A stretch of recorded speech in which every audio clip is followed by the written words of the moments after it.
చూసి చదువుతాం. हरे कृष्ण माता जी। కృష్ణ ఓం అజ్ఞానతిమిరాంధస్య జ్ఞానాంజనశలాకయ చక్షుర్మిళితమేన తస్మై శ్రీగురువే నమః. శ్రీచైతన్యమనోభీష్టం స్థాపితం येन భూతలే స్వయం రూప కదా మహ్యం దదాతి స్వ పదాంతికం వందేహం శ్రీగురు శ్రీయుతపదకమలం శ్రీగురున్ వైష్ణవాంశ్చ శ్రీరూపం సాగరజాతం సహగణ రఘునాథాన్వితం తం సజీవం సాద్వైతం సావధూతం సహ పరిజన సహితం కృష్ణ చైతన్య దేవం శ్రీ రాధాకృష్ణ పాదాన్ శ్రీ సహగణ లలిత శ్రీ విశాఖాన్వితాంశ్చ నమో విష్ణుపాదాయ కృష్ణ పృష్ఠాయ భూతలే శ్రీమతే భక్తి వేదాంత స్వామి నీతి నామినే నమస్తే సారస్వతీ దేవి గౌరవాణి ప్రచారిణి నిర్విశేష శూన్యవాది పాశ్చాత్య దేశతారిణి నమో మహావతన్యాయ కృష్ణ ప్రేమ ప్రదాయతే కృష్ణాయ కృష్ణ చైతన్య నామ్నే గౌరత్వశే నమః. హే కృష్ణ కరుణా సింధో దీనబంధో జగత్పతే గోపేశా గోపికా కాంత రాధాకాంత నమోస్తుతే తప్త కాంచన గౌరాంగి రాధే వృందావనేశ్వరి వృషభానుసుతే దేవి ప్రణమామి హరిప్రియ వాంఛాకల్పతరుభ్యశ్చ కృపా సింధుభ్య ఏవ చ పతితానాం పావనేభ్యో వైష్ణవేభ్యో నమో నమః. జయ శ్రీ కృష్ణ చైతన్య ప్రభు నిత్యానంద శ్రీ అద్వైత గదాధార శ్రీవాసాది గౌర భక్త వృంద. హరే కృష్ణ కృష్ణ కృష్ణ హరే హరే హరే రామ రామ రామ హరే హరే. జయ జయ శ్రీ చైతన్య జయ నిత్యానంద జయ అద్వైత చంద్ర జయ గౌర భక్త వృంద. ఓం నమో భగవతే వాసుదేవాయ ఓం నమో భగవతే వాసుదేవాయ ఓం నమో భగవతే వాసుదేవాయ. మూకం కరోతి వాచాలం పంగుం లంగాయతే గిరిం యత్కృపాతమహం వందే శ్రీగురుం దీనతారిణం పరమానంద మాధవం శ్రీ చైతన్య ఈశ్వరం. సో యాజ్ యూజువల్ మనము ఇవాళ క్లాస్ కృష్ణ కృపామూర్తి శ్రీ ఏసీ భక్తి వేదాంత స్వామిశ్రీల ప్రభుపాదులకి అంకితం ఇస్తాము. ఈయన అంతర్జాతీయ కృష్ణ చైతన్య సంఘ సంస్థాపకులు ఆచార్యులు, అంటే ఇస్కాన్ ఫౌండర్ ఆచార్య. ఇవాళ మనం చదువుకోబోయేది లాస్ట్ చాప్టర్ ఏంటి ఎవరికన్నా తెలుసా పేరు? హరిబోల్.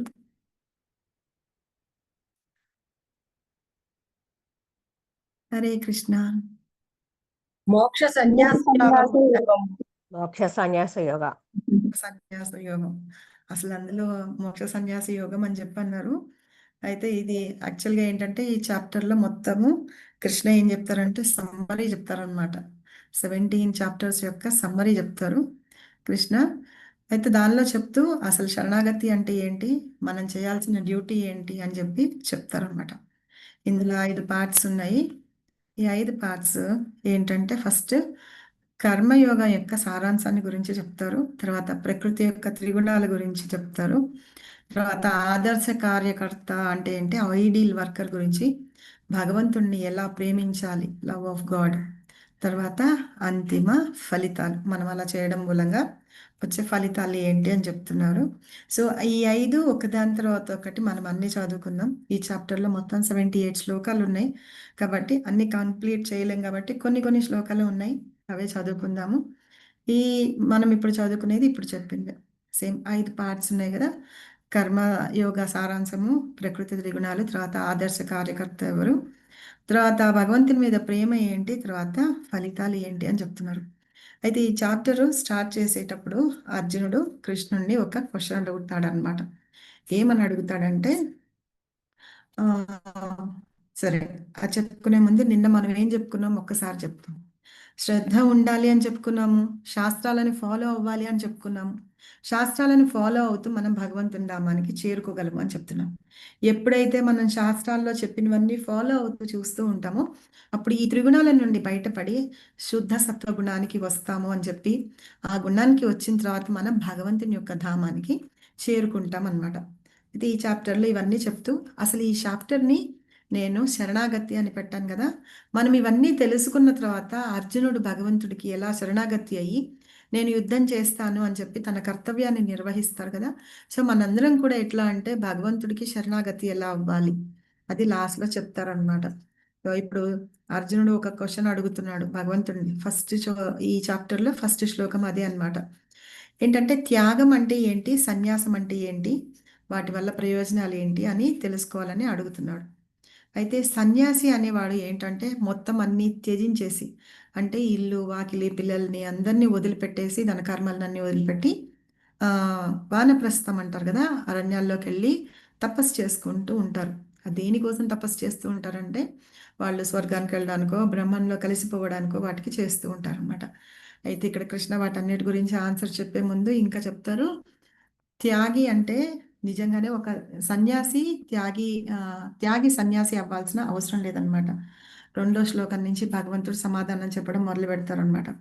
ఈ భౌతిక వాంఛలు అంటే నిజమైన ఈ సెన్స్ గ్రాటిఫికేషన్ కోసం మనం చేసుకునే కర్మలు ఏవేవైతే ఉన్నాయో సమస్త కర్మలు అవి త్యజించిన వాడు సన్యాసి అంటారని.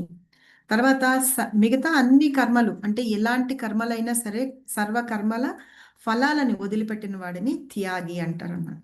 అంటే వీళ్ళేమో భౌతిక కర్మల వాటిని వదిలిపెట్టి వెళ్ళిపోతారు, కానీ త్యాగి అనే వాళ్ళు ఏంటంటే అన్ని కర్మల ఫలితాలని వదిలిపెట్టేస్తారనమాట. అంటే వాళ్ళకి ఏమి ఫ్రూటివ్ యాక్టివిటీస్ ఏమి ఉండకుండా ఉంటాయి.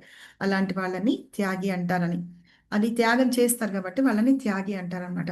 అయితే ఇవన్నీ చెప్పి ఇలాగ ఈ రెండిటికి ఆ అర్థం చెప్పి కృష్ణ ఈ మొత్తం భగవద్గీత మొత్తంలోనూ ఏం చెప్పారు అనేది సమ్మరైజ్ చేస్తారు. మనం 3 భాగాలుగా చెప్పుకున్నాం భగవద్గీతని, 1 to 6 చాప్టర్స్. ఏం చెప్పుకున్నాం? కర్మయోగం. కర్మయోగంలో జీవ గురించి చెప్తారనమాట, జీవుడి గురించి చెప్తారు. అయితే యాక్చువల్గా 6 చాప్టర్స్ అంటాం కానీ ఫస్ట్ చాప్టర్ అంతా అక్కడ ముందు అర్జునుడి యొక్క విషాదం, అంటే బాధపడుతూ ఉంటాడు వాళ్ళందరినీ చంపాల్సి వస్తుందని. తర్వాత అక్కడ అందరినీ సైనిక పరిశీలన అని కూడా అంటాము. సైన్యం ఎంతమంది ఉన్నారు, ఏమున్నారు, తర్వాత శంఖాల గురించి ఎవరెవరు ఏం చేస్తారు వాటి గురించి. సెకండ్ చాప్టర్ నుంచి 6th చాప్టర్ వరకు అంటే కర్మయోగం గురించి భగవంతుడు చెప్తాడు. అయితే ఆ 7th నుంచి 12th వరకు భక్తి యోగా అని చదువుకున్నాం. అక్కడంతా భగవంతుడి గురించి ఉంటుంది, చెప్పాము భక్తి యోగా అనేది ఎలా చేయాలి అని. తర్వాత 13 నుంచి 18 వరకు జ్ఞాన యోగా చెప్పుకుంటున్నాం. ఈ జ్ఞాన యోగంలో ఏంటంటే ఇది అర్థం చేసుకొని భక్తి యోగాన్ని ఎలా చేయాలి అనే దాన్ని మనం ఇక్కడ తెలుసుకుంటున్నాం. ఇప్పుడు ఇక్కడికి వస్తే ఈ అంటే భక్తి యోగా కర్మయోగానికి ధ్యాన యోగానికి రెండిటికి మధ్యలో ఉంది. అందుకని అది సీక్రెట్ అని చెప్పుకున్నాము, గుహ్యమైనది అని చెప్పి మనం తెలుసుకున్నాం. అయితే ఇప్పుడు 13 చాప్టర్లు అంటే ఈ ధ్యాన యోగంలో మనం చెప్పుకుంటున్న వాటిలో ఫస్ట్ చాప్టర్ ఏం చెప్పుకున్నాము? 13th చాప్టర్ అది.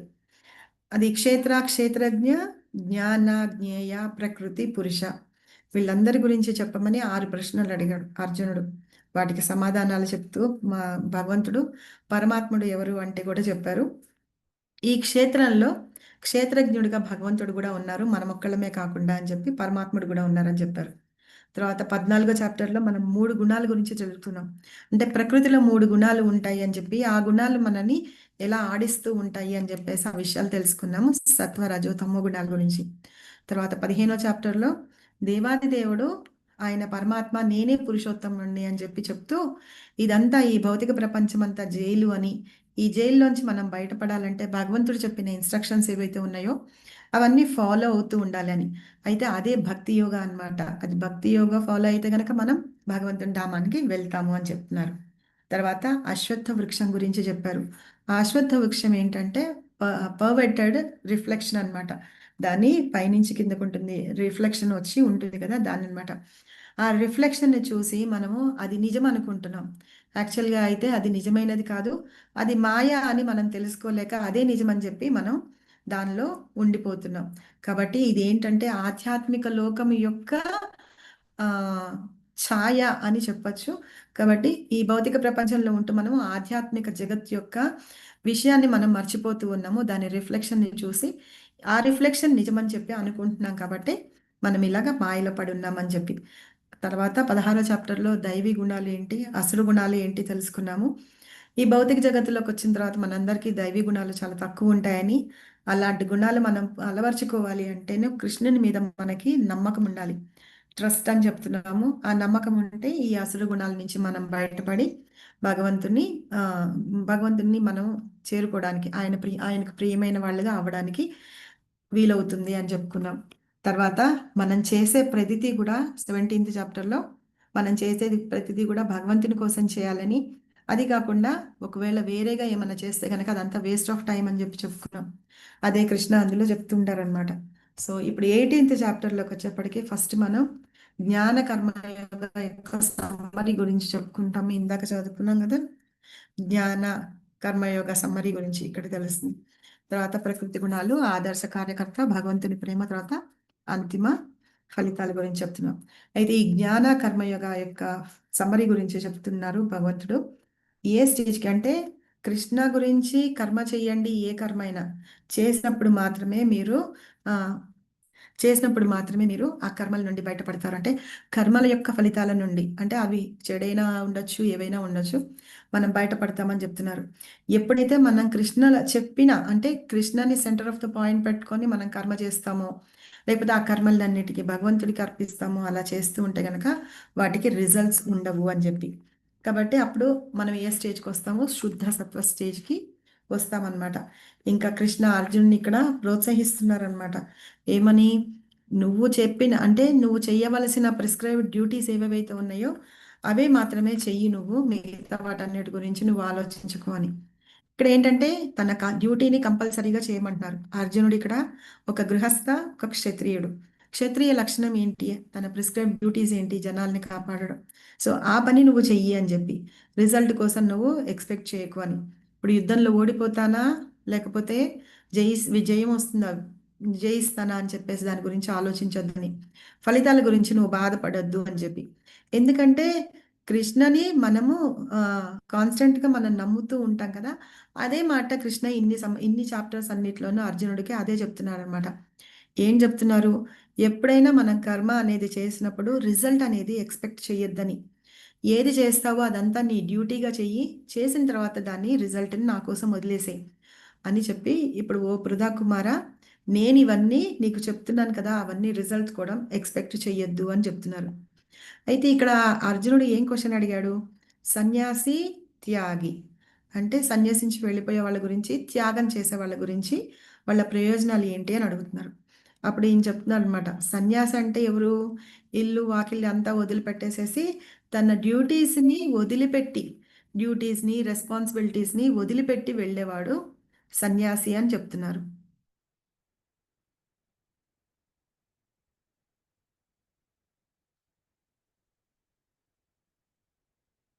డ్యూటీస్ని వదిలిపెట్టి వెళ్ళేవాడు సన్యాసి అని చెప్తున్నాడు. కానీ ఒక గృహస్థ ఏంటంటే తను ఉంటూనే భార్య పిల్లల్ని చూసుకుంటూ ఇంట్లో అన్నీ చేస్తూ భగవంతుని కర్మ చేస్తూ ఉంటాడు అనమాట. అంటే భగవంతునికి భక్తియుత సేవ చేస్తూ ఉంటాడు కదా. అలా చేస్తూ ఉన్నప్పుడు అతను ప్యూరిఫై అవుతాడు అనమాట. తను చేసే కర్మల నుంచి ప్యూరిఫై అవుతాడు. అలా ప్యూరిఫై అవ్వాలి అంటే సన్యాసి మాత్రమే అవ్వాల్సిన అవసరం లేదు అని చెప్పి, ఇలాగా ఒక గృహస్థగా ఉంటూ ఇంట్లో పనులు చూసుకుంటూ భార్య పిల్లల్ని చూసుకుంటూ అందరినీ మెప్పించుకుంటూ చుట్టాలని పక్కాలని అందరినీ మెప్పించుకుంటూ తను భగవంతుని యొక్క సేవ చేయాల్సి వస్తూ ఉంటుంది అనమాట. వాళ్ళకి భక్తి ధ్యానంలో ఉండడం అనేది కొంచెం కష్టంగా అయిపోతుంది. మనందరికీ కూడా తెలుసు అవని. ఇంట్లో ఉంటూ మనం ఏమైనా చేయాలంటే చాంటింగ్ చేయాలన్నా ఎవరో ఒకళ్ళు డిస్టర్బ్ చేస్తూ ఉంటారు అన్నిటికీ. సో ఈ విషయము గృహస్థకి చాలా కష్టం అవుతుంది. అయితే ఎప్పుడైతే ఇవన్నీ వదిలిపెట్టి, ఒక త్యాగి వదిలిపెట్టి నా మీద ధ్యానం చేస్తాడు అంటే, వదిలిపెట్టమని కాదు, తన డ్యూటీలు చేస్తూ వాటి గురించి, అంటే డ్యూటీ చేశాను వదిలిపెట్టాలి, దాని కర్మ అంటే రిజల్ట్ గురించి ఆలోచించకుండా అవన్నీ చేస్తూ కూడా నా మీద భక్తి ఎవరైతే చేస్తూ ఉంటారో అతను సన్యాసితోటి సమానం. ఒక సన్యాసి ఎట్లయితే వెళ్ళి కూర్చొని జపం చేసుకుంటూ ఉంటారో వాళ్ళతోటి సమానం అని చెప్తున్నారు అనమాట. అయితే మన ఎక్స్పెక్టేషన్స్లో ఎట్లా ఉంటుందంటే, మనం వర్ణాల మీద, ఆశ్రమాల మీద కూడా ఆధారపడి ఉంటాయి కాబట్టి, ఇక్కడ అర్జునుడు ఒక క్షత్రియుడు, పైగా గృహస్థుడు అనమాట. రెండింట్లోనూ ఆయనకి ప్రిస్క్రైబ్ డ్యూటీస్ ఉన్నాయి. అంటే క్షత్రియుడిగా ఒక రాజ్యాన్ని పరిపాలించాలి, జనాల్ని రక్షించాలని ఉంటే, గృహస్థగా కూడా అతనికి కొన్ని ధర్మాలు ఉంటాయి. సో ఆ ధర్మాలన్నింటినీ నెరవేరుస్తూ, అంటే పని కంపల్సరీగా తన డ్యూటీలు తను చేస్తూ ఉండాలని, వేటిని ఎక్కడ వదిలిపెట్టకుండా చేస్తూ ఉన్నారనమాట. అదే ఇక్కడ మనకి కృష్ణ కూడా చెప్పేది, ఏ డ్యూటీస్ అయితే మనకి ప్రిస్క్రైబ్డ్గా ఉన్నాయో ఆ డ్యూటీస్ అన్నీ చెయ్యాలని. అంటే ఇప్పుడు మామూలుగా మనం చూసుకుంటే భార్య భార్య ఏం చేస్తుంది, ఇల్లు అన్ని చూసుకొని వండి పెట్టడం చేయడం అవన్నీ తన డ్యూటీ లాగా చేసి, భర్త ఏం చేస్తారు, ఇంటి బాధ్యతని చూసుకుంటారు, ఉద్యోగం చేయడం, పిల్లల్ని వాళ్ళు చేయాల్సి ఉంటుందన్నమాట. సో ఈ రకంగా ఏంటంటే ఒక త్యాగి అనేవాడు గృహస్థిగా ఉంటూ చేస్తూ ఉంటారు. వాళ్ళు నాకు ఎవరైతే నాకు భక్తి సేవ చేస్తూ ఉంటారో వాళ్ళు చాలా గొప్పవాళ్ళు సన్యాసి కంటే అని ఇక్కడ అర్జునుడికి కృష్ణుడు చెప్తున్నారు అనమాట. తర్వాత 18.14 అంటే ఇదే ఇక్కడ మనకి చెప్పారు.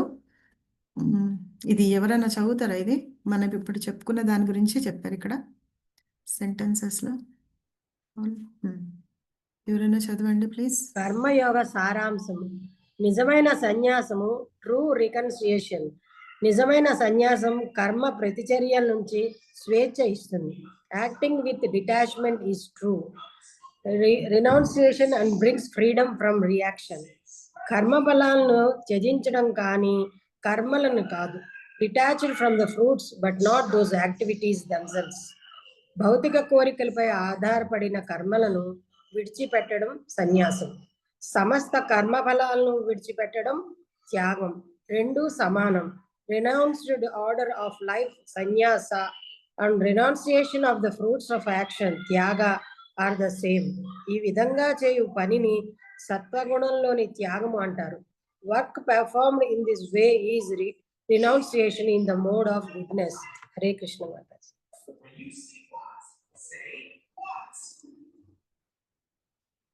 మాతాజీ వినపడదు. Thank you very much Mataji. ఇంగ్లీష్లో కూడా మంచిగా చదివేశారు. అయితే ఇక్కడ ఏం చెప్తున్నారంటే సన్యాసం అంటే ఏంటంటే కర్మఫలాలని మాత్రమే త్యజించడమేనే కాదు, కర్మ ఫలాలను త్యజించడమే కానీ కర్మలనే కాదు అని చెప్పి. అంటే మనకి ఎలాంటి ఇవి వస్తాయి, ఫలితాలు వస్తాయి, వాటిని త్యజించాలి అని చెప్తున్నారు. అదే నిజమైన సన్యాసం అని.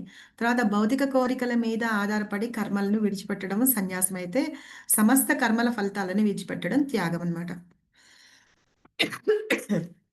కాబట్టి ఈ రెండు సమానం సమానం కాదు అని చెప్పి ఇక్కడ కృష్ణ మనకి అర్జునుడికి చెప్తున్నాడు.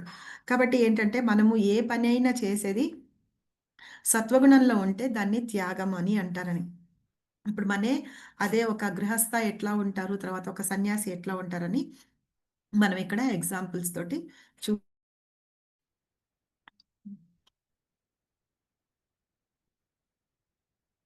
ఇక్కడ నిజమైన త్యాగి సన్యాసి దాని గురించి ఇక్కడ ఇస్తున్నారనమాట. నహి దేహభృత సఖ్యం త్యక్తిం కర్మాణ్యశేషతః యస్తు కర్మ ఫలత్యాగి సత్యాగీత్యభిధీయతే. సారీ. నహి దేహాభృత సఖ్యం త్యక్తిం కర్మాణ్యశేషతః యస్తు కర్మ ఫలత్యాగి సత్యాగీత్యభిధీయతే. చదవండి ఎవరన్నా.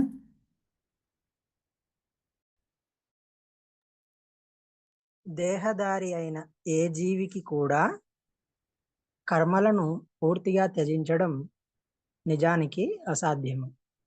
అందుకే తన కర్మఫలములను త్యజించిన వాడే నిజమైన త్యాగి అని చెప్పబడును. నిజమైన త్యాగి అంటే ఎవరు అంటే కర్మల యొక్క ఫలాలని త్యజించిన వాడు నిజమైన త్యాగి అంటున్నారు అనమాట. అయితే నార్మల్గా ఎవరైనా సరే, మనం ఈ దేహంతో ఉన్న వాళ్ళం ఎవరైనా సరే కర్మలను ఏదైనా సరే పూర్తిగా వదిలిపెట్టేయాలంటే చాలా అసాధ్యమైన పని. కానీ ఎప్పుడైతే మన కర్మలు చేసిన ఫలితాలను వదిలిపెడతామో అతనే నిజమైన త్యాగి అని ఇక్కడ ఈ శ్లోకంలో అంటే 18.11లో చెప్తున్నారు. అయితే మిథ్యాహంకారం నుండి ప్రేరణ అన్నమాట. ఇది కూడా ఎవరైనా చదవండి. అది మిథ్యాహంకారం నుండి ప్రేరణ. అందువలన ఈ 5 అంశాలను పరిగణలోకి తీసుకోకుండా తనను తాను మాత్రమే చేసేవాడిగా భావించేవాడు ఖచ్చితంగా అంత తెలివైన వాడు కాదు, మరియు విషయాలను యథాతథంగా చూడలేడు. అంతిమంగా చేసే వ్యక్తిని సర్వోన్నత ప్రభువు పరిగణలోనికి వెళ్ళిపోయింది.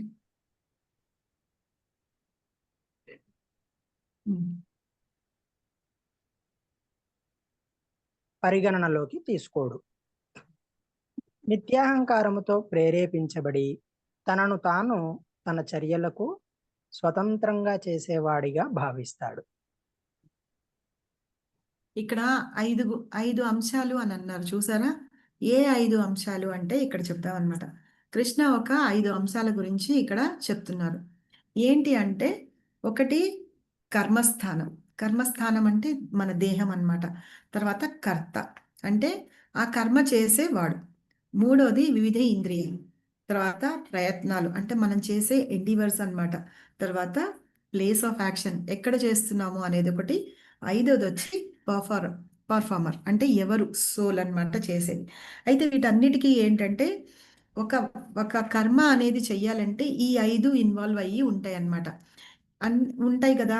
అయితే దాని గురించి చెప్తూ కర్మస్థానం అంటే మనం ఈ దేహం ఉంది కదా, ఈ దేహంతో మనం చూస్తాం. ఎవరు చేసేవాళ్ళు కూడా వేరన్నమాట. ఆ చేసేవాళ్ళని కర్త అని, ఏ దేహంతో చేస్తున్నామో దాన్ని కర్మస్థానం అని. అయితే ఇది చెయ్యడానికి ఈ రెండు కాక కొన్ని ఇంద్రియాలు అవసరమైతాయి. కళ్ళు కానీ, చేతులు కానీ, కాళ్ళు కానీ ఇంద్రియాలు అవసరమైతాయి. ఆ తర్వాత చెయ్యడానికి మనం చేసే ప్రయత్నాలు అవసరమవుతుంది. తర్వాత అది చేస్తూ ఉంటుందన్న సూపర్ సోల్ అన్నమాట. వేటికి కూడా ఏంటంటే మనము అట్రాక్ట్ కాకుండా ఉండడమే అన్నమాట. అయితే కానీ మనిషి ఏమనుకుంటాడంటే, ఇందాక మనకు అక్కడ స్లైడ్ మీద మిథ్యాహంకారం అన్నారు కదా, అన్నీ ఇన్ని రకాలు చేస్తూనే ఉంటే ఇన్ని అయినా సరే వాటన్నిటికీ పరమాత్మని యొక్క పర్మిషన్ లేకపోతే గనక ఏ ఒక్క కార్యము జరగదనమాట. ఏ ఒక్క యాక్షన్ అవ్వదు. కానీ మనం ఏమనుకుంటామంటే మిథ్యాహంకారంతో అన్నీ నేనే చేస్తున్నాను ఇట్లా అని చెప్పి మనం మిథ్యాహంకారం పోతూ ఉంటాం. కానీ ఇవన్నీ మనం కర్మ చేస్తే ఇవన్నీ ఇన్వాల్వ్ అవుతాయి కదా. కానీ నేను చేస్తున్నాను అనుకుంటున్నాను. ఇప్పుడు చూడండి, మనము ఎగ్జాంపుల్ చెప్తా. ఎలా అంటే అర్థం చేసుకోవడానికి, మనం ఇప్పుడు 18 డేస్ కోర్స్ భగవద్గీత క్లాసెస్ తీసుకుంటున్నాం కదా. ఇప్పుడు నేను ఇక్కడ వచ్చి కూర్చొని చెప్తున్నాను అంటే నా ఒక్కదాన్ని కాదు. ఇప్పుడు మనం ఫస్ట్ ఏం చేయాలి, ఒక అంటే మనం ఇప్పుడు హ్యాబిట్స్ టెంపుల్ నుంచి మనం రిలేట్ అయి ఉన్నాం. అక్కడ వాళ్ళు చెప్పాలని ఒక డెసిషన్ తీసుకోవాలి. టెంపుల్ నుంచి కొంతమంది పర్మిషన్ రావాలి.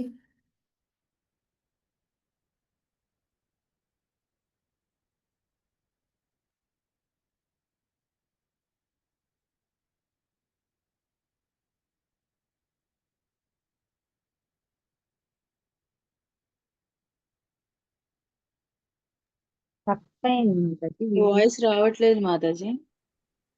ఉమ్, పోయింది అన్నారు కదా, అది మళ్ళీ వచ్చిందేమో, కనెక్ట్ అవుతుంది.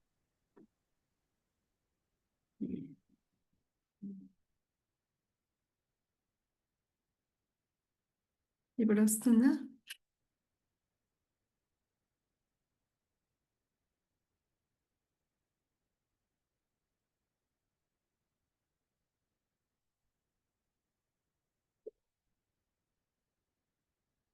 చూడండి, ఇప్పుడు ఆన్ అవుతుంటే మరి నాకు పవర్ పోయింది కదా, సరిగా రావట్లేదు. చూద్దాము.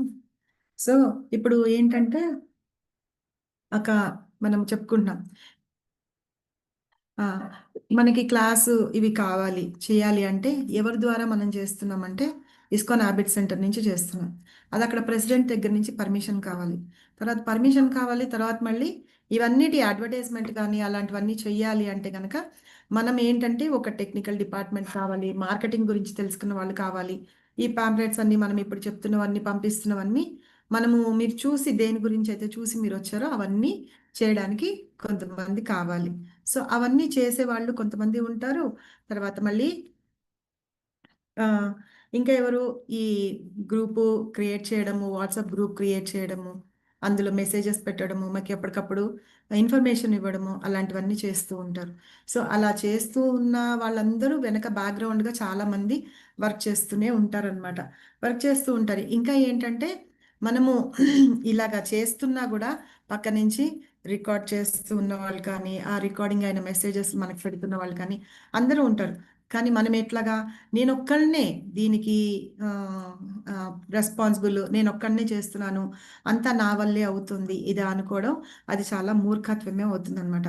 కాబట్టి శ్రీల ప్రభుపాద ఏం చేస్తారంటే అసలు యాక్చువల్గా మనకి ఈ జ్ఞానాన్ని, అంటే మనల్ని కలుపుతున్నది ఏంటి, భగవద్గీత మనల్ని తీసుకొని ఒక పక్కకి మనందరినీ కలుపుతుంది అనమాట. అదే మెయిన్ మోడ్ కాబట్టి మనందరం ఇక్కడ జాయిన్ అవ్వగలుగుతున్నాం. ఏంటో ఇవాళ ప్రాబ్లం అవుతుంది బాగా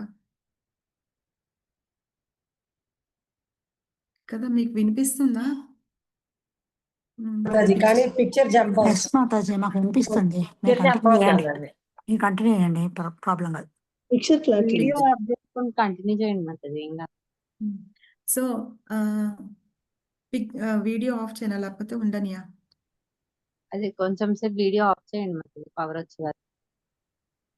సో ఇప్పుడు మనం ఏంటంటే మనము ఎట్లా అంటే నేనే అని కాదు, మనం ఈ భగవద్గీత అనేది కృష్ణుని మనం సెంటర్ చేసుకుని ఉన్నాం. ఏం చెప్పుకోవడానికి మనం వచ్చాము అంటేను కృష్ణుడే కారణం అనమాట.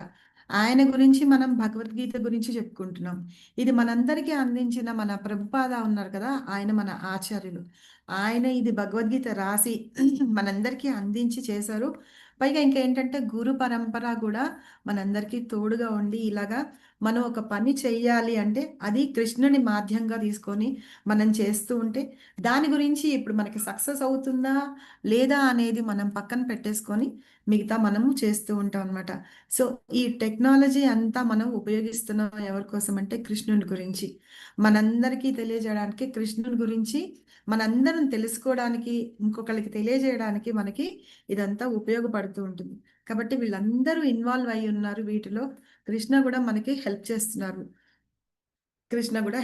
అనమాట. కాబట్టి మనం అందరం ఏంటంటే వాళ్ళందరికీ కృతజ్ఞత చెప్పుకుంటూ ఉండాలి ఎప్పుడైనా సరే. ఇప్పుడు వీటన్నిటికీ మనం అర్థం చేసుకుంటామా, సర్వకారణ కారణం భగవంతుడే సర్వకారణం కారణం అని ఇప్పుడు మనకు అర్థమవుతుంది కదా. ఎలా అంటే మనం మర్చిపోతున్నాం అనమాట. మనము ఎంతో మంది మన ఇప్పుడు సపోజ్ చూడండి, మనం ఎంతో మంది రావాలని ఎక్స్పెక్ట్ చేస్తాం. ఎంతో మంది క్లాస్కి రిజిస్టర్ చేసుకొని ఉన్నారు, కానీ ఎంతమంది వస్తున్నారు?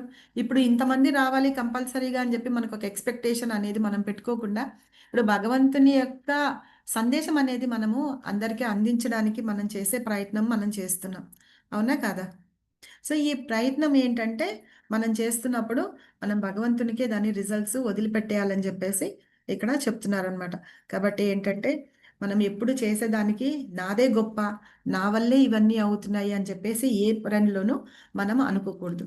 ఇక్కడ ఇంకా ఏం చెప్తారంటే, కృష్ణ ఏం చెప్తారంటే మనం చేసే పనిలో మన డిటర్మినేషన్ ఎంత ఉంది అనేది మనం చూడాలన్నమాట.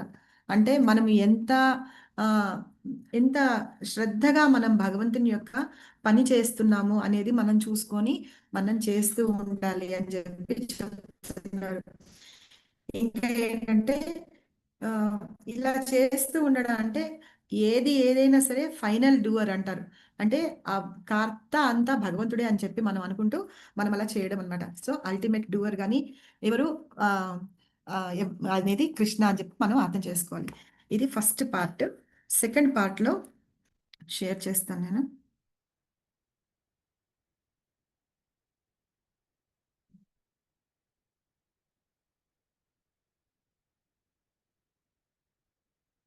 ఇది ఇప్పుడు మనం చెప్పుకున్నాం కదా, మిథ్యాహంకారంలో ఈ 5 అంశాలు అంటే మిథ్యాహంకారం నుండి ప్రేరణ పొందుతూ ఉంటాం కదా, ఈ 5 అంశాల గురించి ఇప్పుడు మాట్లాడుకున్నాం అనమాట.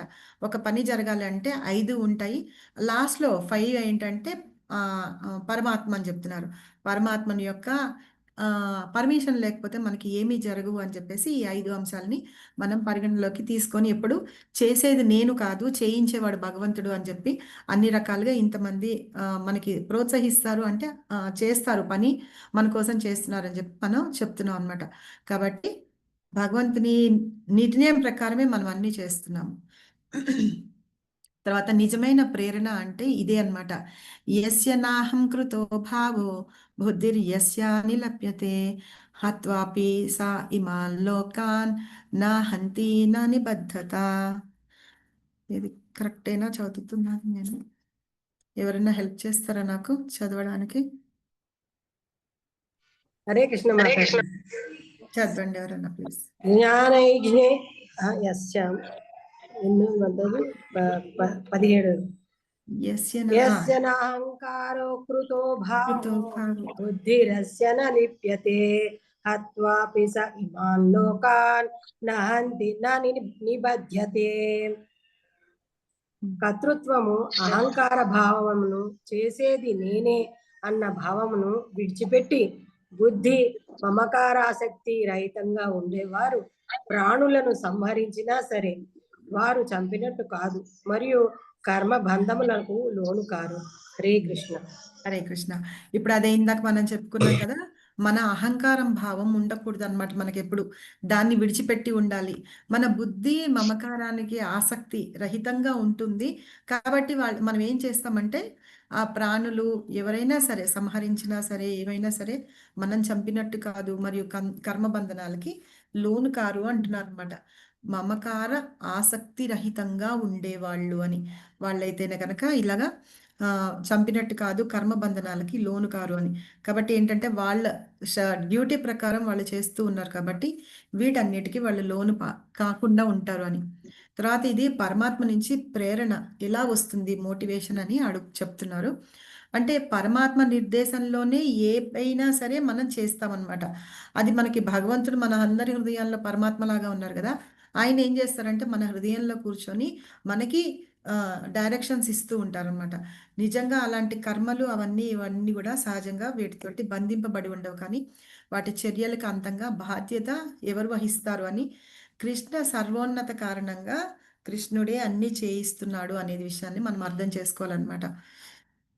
ఆ,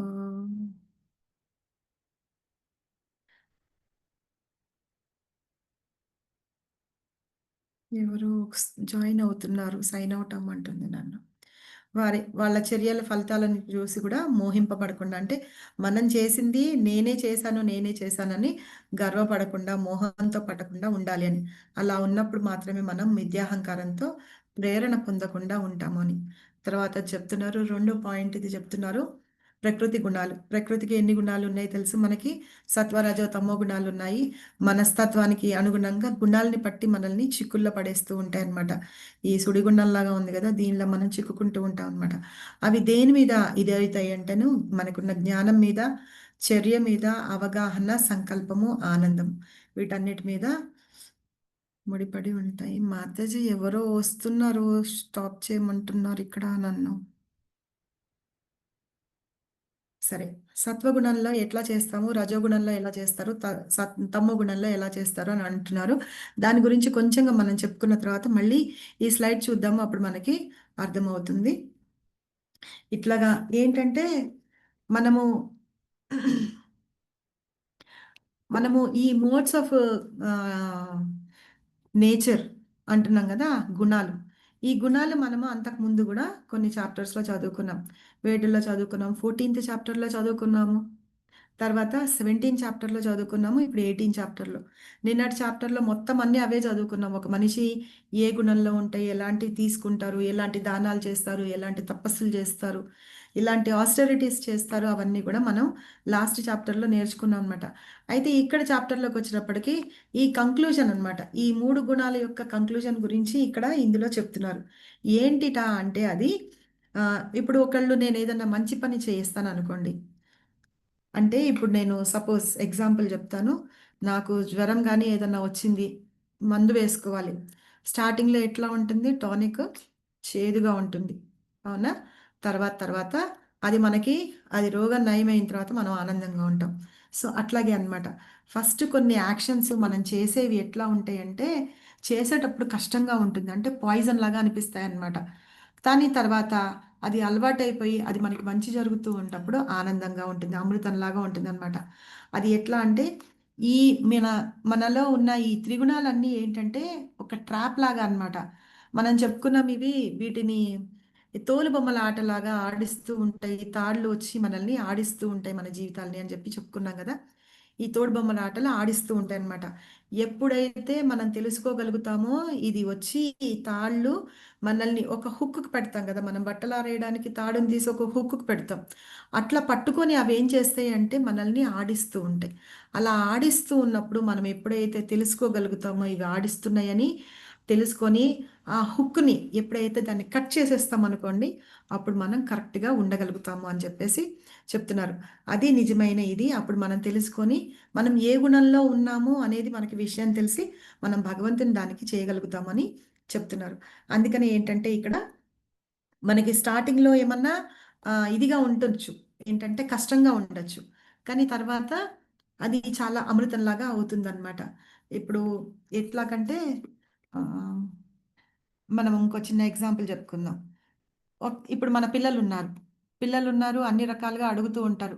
కొంతమంది ఏం చేస్తారంటే మనం ఏం చెప్తాము, అరే మీరు ఇప్పుడు జాగ్రత్తగా మీరు ఉండండిరా, ఇప్పుడు మరి కష్టపడి చదువుకొని వాటన్నిటినీ కొంచెం త్యాగం చేస్తే, అంటే సాక్రిఫైస్ చేయండి, సినిమాలు ఇవన్నీ కొంచెం ఇది చేస్తే తర్వాత కొంచెం పెద్దగా అయ్యి మీరు మంచి ఉద్యోగాలు తెచ్చుకున్నాక అప్పుడు ఆనందంగా ఉండొచ్చు అని చెప్తాం.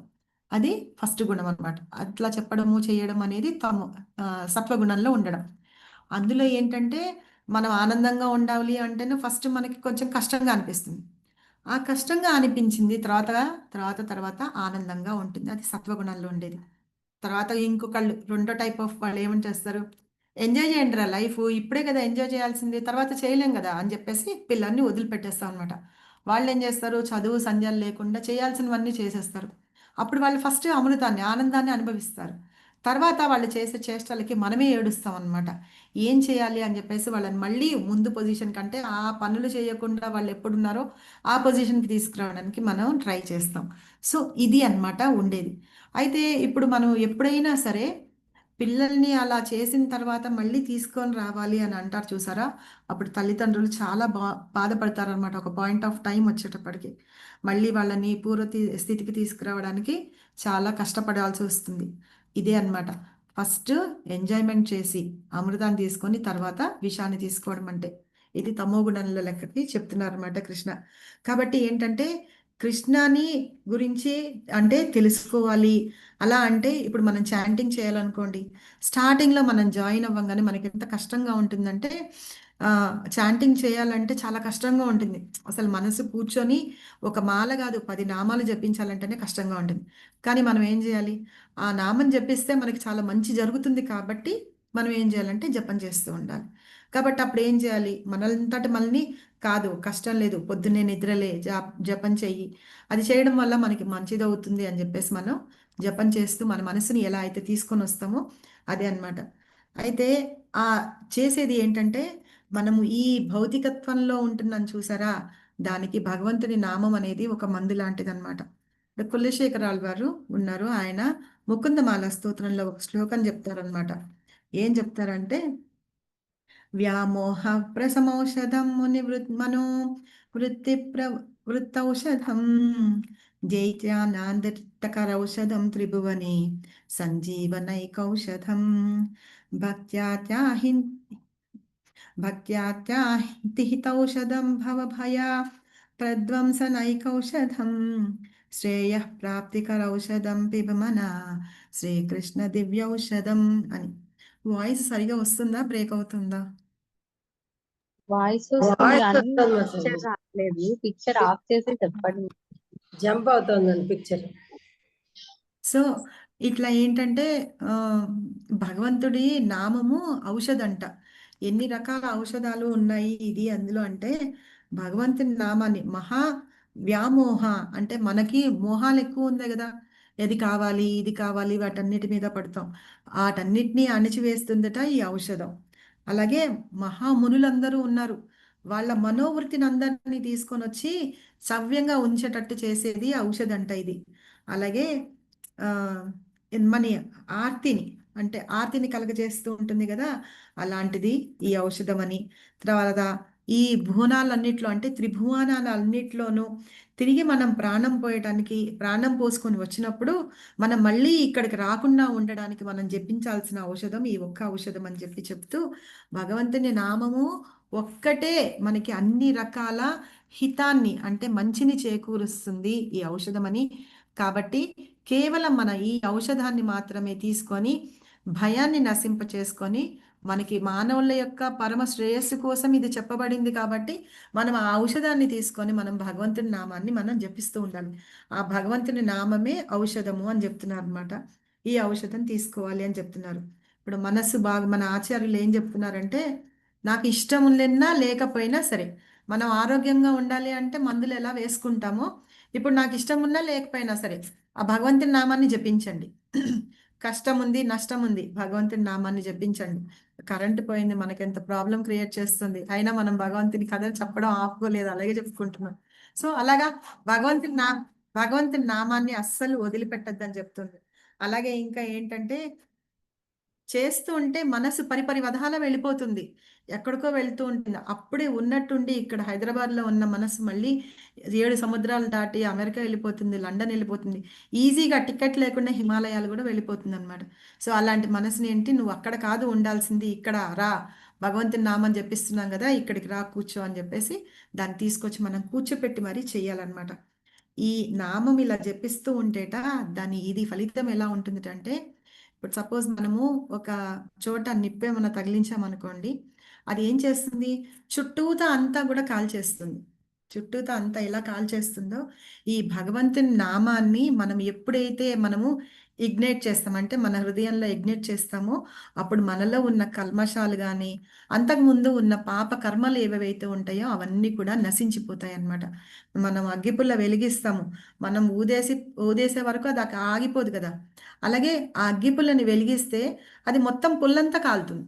అలాగే మనం భగవంతుడి నామాన్ని ఎప్పుడైతే మనము జపిస్తూ ఉంటామో, అలా మన కర్మలన్నింటినీ కాల్చేస్తుంది అని.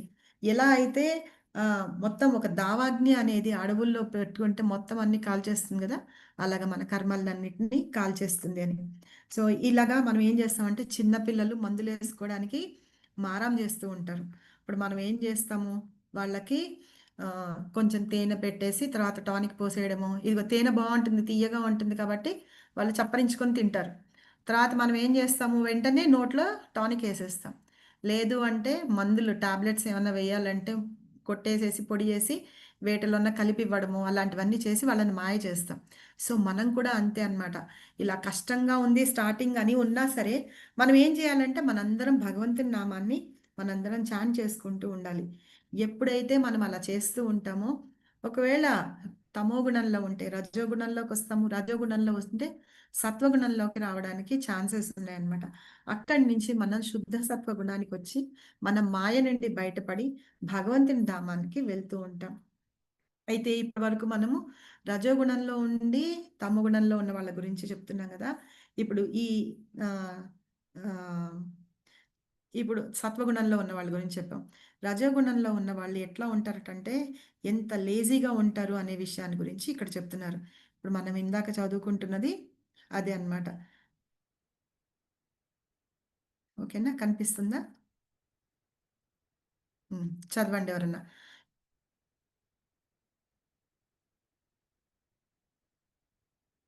హరిబోల్. హరే కృష్ణ మాతాజీ. సత్వగుణం గుడ్నెస్, జ్ఞానం నాలెడ్జ్. సత్వగుణం గుడ్నెస్, ప్రతి దాన్ని ఒకే ఆత్మగా చూస్తాడు. పరమాత్మ విభిన్న అంశాలుగా sees everything as same spirit, soul, absolute. రజోగుణం ప్యాషన్, ద్వంద్వత్వం ఆధారంగా ప్రతి శరీరంలో విభిన్న ఆత్మను సూచిస్తుంది. Sees different soul in everybody based on duality. తమోగుణం ఇగ్నోరెన్స్, అన్ని భౌతికపరమైన పనులను మాదిరిగానే ఒక రకమైన పనికి జత చేయబడింది. Attached to one kind of work as well in all materialistic. Hare Krishna. Hare Krishna Mataji. Hare Krishna Mataji. Thank you Mataji. అయితే సత్వగుణంలో ఉంట వాళ్ళు ఏం చేస్తారంటే ప్రతిదాన్ని ఒకే ఆత్మగా చూస్తారు. వాళ్ళందరినీ పరమాత్మ యొక్క విభిన్న అంశాలుగా చూస్తూ ఉంటారు. అలాగే రజోగుణంలో ఉన్న వాళ్ళు ద్వంద్వత్వంగా ఉంటారు అనమాట. ప్రతిదీ వాళ్ళ శరీరంతో ఆత్మతోటి చూస్తూ ఉంటారు. తమో గుణంలో ఉన్న వాళ్ళు భౌతికంగానే చూస్తారనమాట. ప్రతిదానికి జత కడుతూ ఉంటారని చెప్పి. అయితే ఇప్పుడు మనం చదువుకున్నవి ఇవి అనమాట. సత్వగుణంలో వాళ్ళు ఎలా ఉంటారు, ఏ ఏ పనులు చేస్తారు, తమో గుణము, వీటిల గురించి చెప్తున్నారు. సత్వగుణం చదవండి మాతాజీ. సత్వగుణము గుడ్నెస్, క్రమపరచబడినది, సంగత్వ రహితముగా, రాగద్వేషాలు లేకుండా, ఫలాల వాంఛ లేకుండా, గొప్ప సంకల్పము మరియు ఉత్సాహంతో. హరే కృష్ణ మాతాజీ.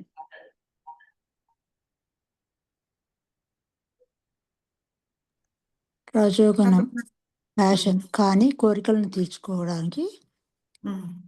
తీర్చుకోకోరే వారికి గొప్ప ప్రయాసతో విద్యాహంకార భావనలో కర్మ ఫలాల పట్ల ఆసక్తుడై లోభి, అసూయాపరుడు, అశుచి, హర్షశోకాలచే తలిచేవాడు. తమోగుణం ఇగ్నోరెన్స్, మోహముతో శాస్త్రోపదేశాల పట్ల ఉపేక్ష, భవిష్యత్ బంధం గురించి చింతించకుండా అసూయతో ప్రేరేపించబడ్డాడు. హింసకు కారకుడు, శాస్త్రాల యొక్క ఆదేశాలకు వ్యతిరేకంగా పనిలో నిమగ్నమై ఉన్నారు. లౌకికుడు, మొండివాడు, మోసం చేసేవాడు, ఇతరులకు అవమానపరచడంలో నేర్పరి, బద్ధకస్తుడు, కాలయాపన చేసేవాడు. హరే కృష్ణ. ఇలాగా వీళ్ళు అంటే ఈ కార్మికుడు అంటున్నారు కదా, వీళ్ళు ఏ గుణంలో ఉన్న వాళ్ళు ఎలాంటి చర్యలు చేస్తారు ఇవి అని ఇందులో చెప్పారనమాట. ఇవన్నీ కూడా మనం లాస్ట్ చాప్టర్లో, నిన్నటి చాప్టర్లో చదువుకున్నాం కదా, అది. ఇక్కడ మళ్ళీ గుడ్నెస్ గురించి వాళ్ళు ఏంటంటే ఏం చేయాలో ఏం చేయొద్దు వాళ్ళకి తెలియదు అనమాట. అలాగే దేనికి భయపడాలో దేనికి భయపడకూడదో వాళ్ళకి అవసరం లేదు. అంటే అన్నిటిని ఒకే రకంగా చూస్తూ ఉంటారు కాబట్టి దేనికి బంధిస్తుంది మరి దేన్ని విముక్తి చేస్తుంది వాటిని కొన్నిటి గురించి సత్వగుణంలో వాళ్ళకి తెలిసి ఉంటుంది అనమాట. కానీ ఇక్కడ రజోగుణంకి తమో గుణంకి వచ్చేప్పటికి వీళ్ళు డిఫరెంట్ గా ఉంటారన్నమాట. ఇది ఎవరైనా చదివి పెట్టండి కొంచెం. హరే కృష్ణ మాతాజీ. సత్వగుణం గుడ్నెస్. ఏమి చేయాలో మరియు ఏమి చేయకూడదో తెలుసు. Knows what is to be done and not done. దేనికి భయపడాలి మరియు భయపడకూడదు. What is to be feared and not feared.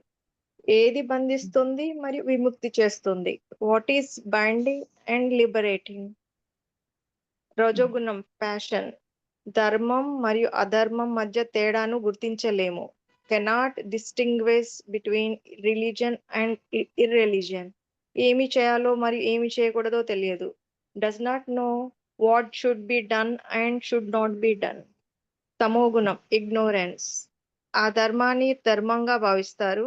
Considers irreligion to be religion and vice versa. మాయా ప్రభావంలో చీకటిలో ఉంటారు. Under spell of illusion and darkness. ఎప్పుడు తప్పుడు మార్గంలో ఉంటారు. Always in wrong direction. Hare Krishna Mataji. Hare Krishna. ఇప్పుడు సత్వగుణంలో ఉన్న వాళ్ళు ఎలా ఉంటారు అని చెప్తున్నారు. వాళ్ళకి ఏం చేయాలో ఏం చేయకూడదో తెలుసు. అలాగే వాళ్ళు వేటికి భయపడాలో వేటికి భయపడకూడదో తెలుసు.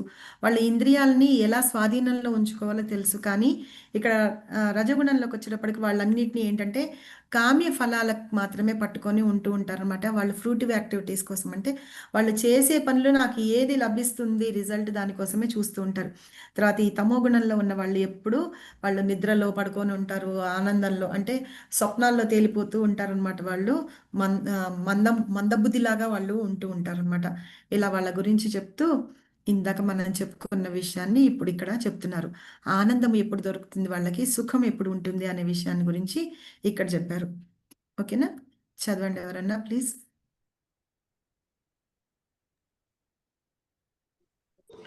ఆనందము, Happiness. సుఖము, సత్వగుణము, గుడ్నెస్. ప్రారంభంలో విషయముల పాయిజన్ అట్ బిగినింగ్, చివరకు అమృతంలా. Ends like nectar. ఆత్మానుభూతి, సెల్ఫ్ రియలైజేషన్. రజోగుణము ప్యాషన్. ప్రారంభంలో అమృతము, నెక్టార్ అట్ ఫస్ట్, చివరకు విషముల పాయిజన్ అట్ ఎండ్. ఇంద్రియాల సంపర్కం నుండి అరైజ్ ఫ్రమ్ సెన్స్ గ్రాటిఫికేషన్. తమోగుణం ఇగ్నోరెన్స్, మోహంతో అవుట్ ఆఫ్ ఇల్యూషన్. నిద్ర, సోమరితనము, మోహము నుండి ఉత్పన్నం. Arises from sleep, laziness and illusion. Hare Krishna. Hare Krishna. ఇందాక మనం చెప్పుకున్నాం కదా, వాళ్ళు ఏం చేస్తారంటే స్టార్టింగ్లో ప్రారంభంలో వాళ్ళకి విషంలాగా అనిపిస్తుంది, అంటే చాలా కష్టంలాగా అనిపిస్తుంది అనమాట. తర్వాత చేస్తూ ఉంటే కనుక వాళ్ళకి అమృతంలాగా ఉంటుంది. వాళ్ళు అప్పుడు ఆత్మానుభూతిని పొందగలుగుతారు. రెండో వాళ్ళు ఏం చేస్తారంటే ప్రారంభంలోనే అమృతంలాగా అంటే ఎంజాయ్మెంట్ చేసుకుంటూ ఉంటారు, తర్వాత వాళ్ళు కష్టాల పాలవుతూ ఉంటారు అనమాట. వీళ్ళు చేసేదేమో వాళ్ళ ఇంద్రియాల కోసం వాళ్ళు చేస్తూ ఉంటారు. ఇంకా వీళ్ళు చూస్తే అసలు వాళ్ళు మాయలోనే పడి ఉంటారు. వీళ్ళకి ఆ పాయిజన్ అనేది లేదు, అమృతం అనేది లేదు. వాళ్ళు ఎట్లా ఉంటే అట్లాగా చేస్తూ ఉంటారు అనమాట. సోమరిపోతుల్లాగా ఉంటారు. ఇందాక మనం చెప్పుకున్న ఎగ్జాంపుల్కి ఇదే అనమాట. అయితే తర్వాత ఇప్పుడు ఫస్ట్ మనకేమో ఆ కర్మయోగం గురించి వాటి గురించి కంక్లూజన్ ఇచ్చారు భగవంతుడు. తర్వాత రెండోది తమో గుణాల గురించి, ఆ గుణాల్లో ఎవరు ఎట్లా ఉంటారు, ఏం చేస్తారు అనే దాని గురించి కంక్లూజన్ ఇచ్చారు. తర్వాత ఆదర్శకర్త అన్నమాట, కార్యకర్త. ఈ కార్యకర్త అనే వీళ్ళు ఎలాగ వాళ్ళ విధులని ఈ సమాజంలో నిర్వహిస్తారు అనే విషయం గురించి ఇక్కడ చెప్తున్నారు. 4 సామాజిక క్రమము విధులు ఉంటాయని, పని ద్వారానే పరిపూర్ణత లభించగలుగుతుందని, వాళ్ళు అత్యున్నత స్థితికి పొందుతారు అని చెప్పి చెప్తున్నారు అనమాట. అయితే ఈ 4 అన్నారు కదా, 4 సామాజిక క్రమాలు అన్నారు. అంటే ఏంటంటే మన సమాజంలో 4 ఉన్నాయి. ఏమేమి ఉన్నాయి? వర్ణాలు,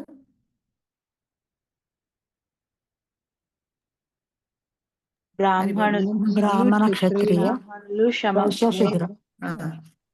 నలుగురు ఉన్నారు కదా, ఆ నలుగురు. తర్వాత వర్ణాశ్రమాలు ఉన్నాయి, 4 వర్ణాశ్రమాలు ఉన్నాయి. 4 వర్ణాశ్రమాలు ఉన్నాయన్నమాట. అవి ఏంటి? సన్యాసము, కుటుంబం, మాతసి ఫస్ట్ బ్రహ్మచర్యం నుంచి చెప్తాను. బ్రహ్మచర్యము సంసారం, గృహస్థాశ్రము, వర్ణాశ్రము, సన్యాసాశ్రము. బ్రహ్మచర్యము, గృహస్థము, సన్యాసము, వానప్రస్థం. సరేనా? ఈ 4 అన్నమాట. సో ఇవి ఏంటంటే వీటి గురించి మీరు ఏ ఆశ్రమంలో ఉండండి, ఎక్కడ ఉండండి, ఏమన్నా చేయండి, కానీ మీరు చేయాల్సిన విధులు మాత్రం మీరు చెయ్యండి అని ఇక్కడ చెప్తున్నారనమాట భగవంతుడు. అంటే ఏంటి? ఇందాక అర్జునుడి గురించి మనం తెలుసుకున్నాం. అర్జునుడు ఎవడు? క్షత్రియుడు అనమాట. క్షత్రియుడు పైగా గృహస్థ. అతని వర్ణం ఏంటి? ఆశ్రమం ఏంటి? ఆశ్రమం గృహస్థాశ్రమం, వర్ణమేమో క్షత్రియ. సో క్షత్రియలో ఉండి గృహస్థాశ్రమం నిర్వహిస్తూ తన నిబంధన అంటే ప్రిస్క్రైబ్డ్ డ్యూటీస్, తనకి ఆ రెండిట్లోనూ ఏం చేయాల్సిన డ్యూటీస్ ఉన్నాయో అవి చేస్తూ ఉండాలన్నమాట. అలా చేస్తూ ఉంటేనే మనం ప్యూరిఫై అవుతామని, అంటే మనము శుద్ధ పడతాము అని చెప్పన్నారు, ప్యూరిఫై అవుతామని. కానీ మనం ఏ పని చేసినా కూడా కృష్ణని సెంటర్లో పెట్టుకొని చేయడం మూలంగా మనము వర్క్లు ఏదైనా సరే ప్యూరిఫై అవుతుంది. ఇక్కడ మనం ఏం చెప్పాలంటే work plus Krishna is equal to purification అని. మనం ప్యూరిఫికేషన్ ప్రకారం అంటే ఆ పర్ఫెక్షన్ ప్రకారం మన డ్యూటీ ఏదైతే చేస్తూ ఉంటామో అప్పుడు అది సత్వగుణ స్టేజ్కి వస్తుంది అని చెప్తున్నారు. ఇంకా ఏంటంటే ఆ చేసే ప్రతి పని ఏంటంటే శ్రద్ధతోటి చేయాలి, ఇంట్రెస్ట్ అంటే ఎంతూజియాజం తోటి చేయాలి. అప్పుడు మాత్రమే పర్ఫెక్షన్ అనేది వస్తుంది. ఆ పర్ఫెక్షన్ వచ్చినప్పుడు ఏంటంటే మన ఓన్ డ్యూటీ మనం చేస్తూ ఉంటే అప్పుడు మనం కృష్ణకి మనము చేస్తూ ఉంటే అంటే కృష్ణాని సెంటర్లో పెట్టుకొని ఆయన కోసం అర్పిస్తూ ఉంటే కనుక అప్పుడు మన వర్క్ ప్యూరిఫై అవుతుంది. అప్పుడు కృష్ణ కూడా ఆనందపడతారు అని చెప్పి. అయితే ఇక్కడ మనకి ఈ స్టోరీ అందరికీ చాలా మందికి తెలిసిన స్టోరీనే, కానీ చెప్తాను కొంచెము. ఒక బ్రాహ్మణుడు ఉంటాడు, ఒక చెప్పులు కుట్టుకునేవాడు ఉంటాడు. ఇప్పుడు మనం ఇది ఎందుకు చెప్తున్నామంటే ఏ ఆశ్రమాలు ఏ వర్ణంలో ఉన్నారు వాళ్ళ గురించి చెప్పుకోవడానికి చెప్తున్నాం.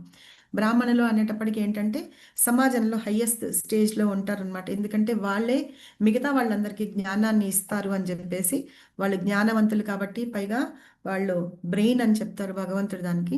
తర్వాత ఒక చెప్పులు కుట్టే అతను ఉంటాడు. చెప్పులు కుట్టే అతను అంటే వాళ్ళు శూద్రులతోటి సమానంగా ఉంటారు. మనం ఏమన్నా చూస్తే నీచంగా అంటే మన చెప్పుల్ని ఎంత అంటరానికి కాళ్ళకి వేసుకొని మనమే రాక్షసులుగా ఉంటాయి, అయినా సరే వాటిని మనం అంటరాని వాటిగా బయటపడేస్తాం. సో అట్లాగా చెప్పులు కుట్టే అతను వాళ్ళిద్దరి మధ్య గురించి అనమాట. ఒకరోజు నారదుడు భూమి మీదకి వచ్చి అటుగా వెళ్తూ పలకరిస్తాడనమాట, బ్రాహ్మణ్ణి పలకరిస్తాడు. ఎలా ఉన్నావు ఏంటి? నేను నారాయణ దగ్గరికి వెళ్తున్నాను, మిమ్మల్ని ఏమైనా క్వశ్చన్స్ ఉంటే అడగండి, నేను చెప్తాను, అడుగుతాను అని అడిగితే సరే ఆయన ఎలా ఉన్నారో కనుక్కోండి, పైగా ఇంకా ఏంటంటే నేను ఇక్కడి నుంచి భగవంతుడిని ధామం చేరడానికి ఎంత టైం పడుతుంది కనుక్కోమని చెప్తాడు. అలాగే ఆ చెప్పులు కుట్టే అతని దగ్గరకు కూడా వెళ్తాడనమాట. చెప్పులు కుట్టే అతని దగ్గరికి వెళ్ళేటప్పటికి అతను కూడా అదే అడుగుతాడు, నేను ఎప్పుడు భగవద్ధామానికి చేరుకోగలుగుతాను, కొంచెం కనుక్కొని చెప్పమని చెప్తాడు. సరే నారాయణ దగ్గరికి వెళ్తాడు. నారదుడు వెళ్ళి ఇదిగో నేను దారిలో వస్తుంటే వీళ్ళిద్దరూ కనిపించారు, వీళ్ళిద్దరూ అడిగారు, నువ్వు సమాధానం చెప్పు అంటే అప్పుడు చెప్తాడనమాట.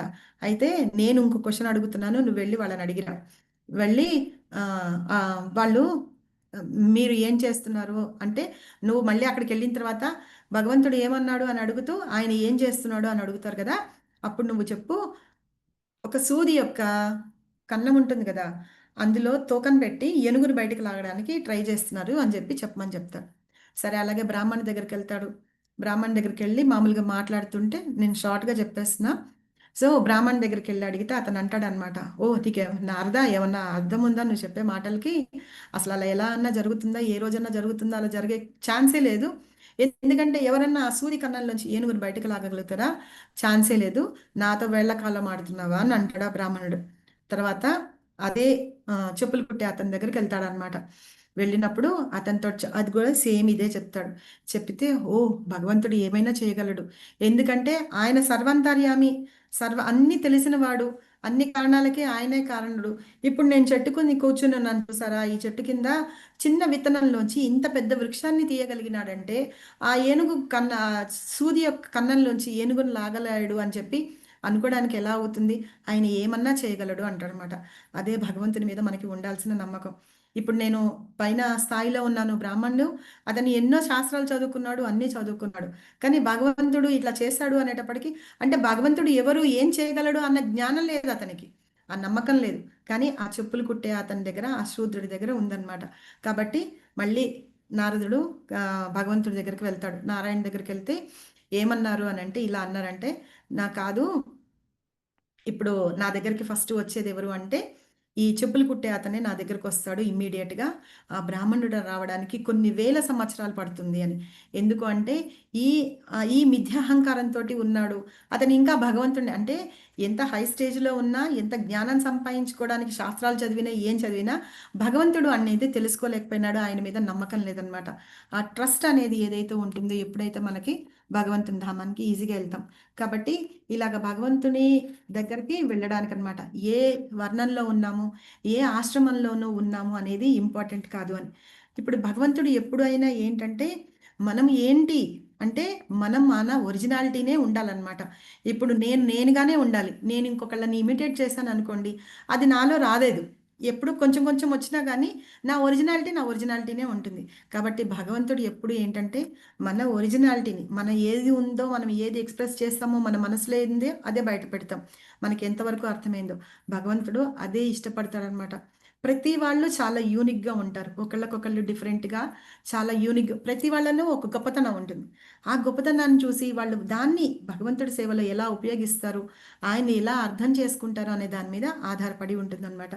అలా ఉన్న వాళ్ళనే భగవంతుడు ఇష్టపడతాడని. జిరాక్స్ కాపీ లాగానో ఇంకొకళ్ళని ఎవరినన్నా ఇమిటేట్ చేస్తూ ఉంటారు చూసండి, అలా ఉన్న వాళ్ళని భగవంతుడు ఎప్పుడు ఇష్టపడడు అని చెప్తున్నారనమాట.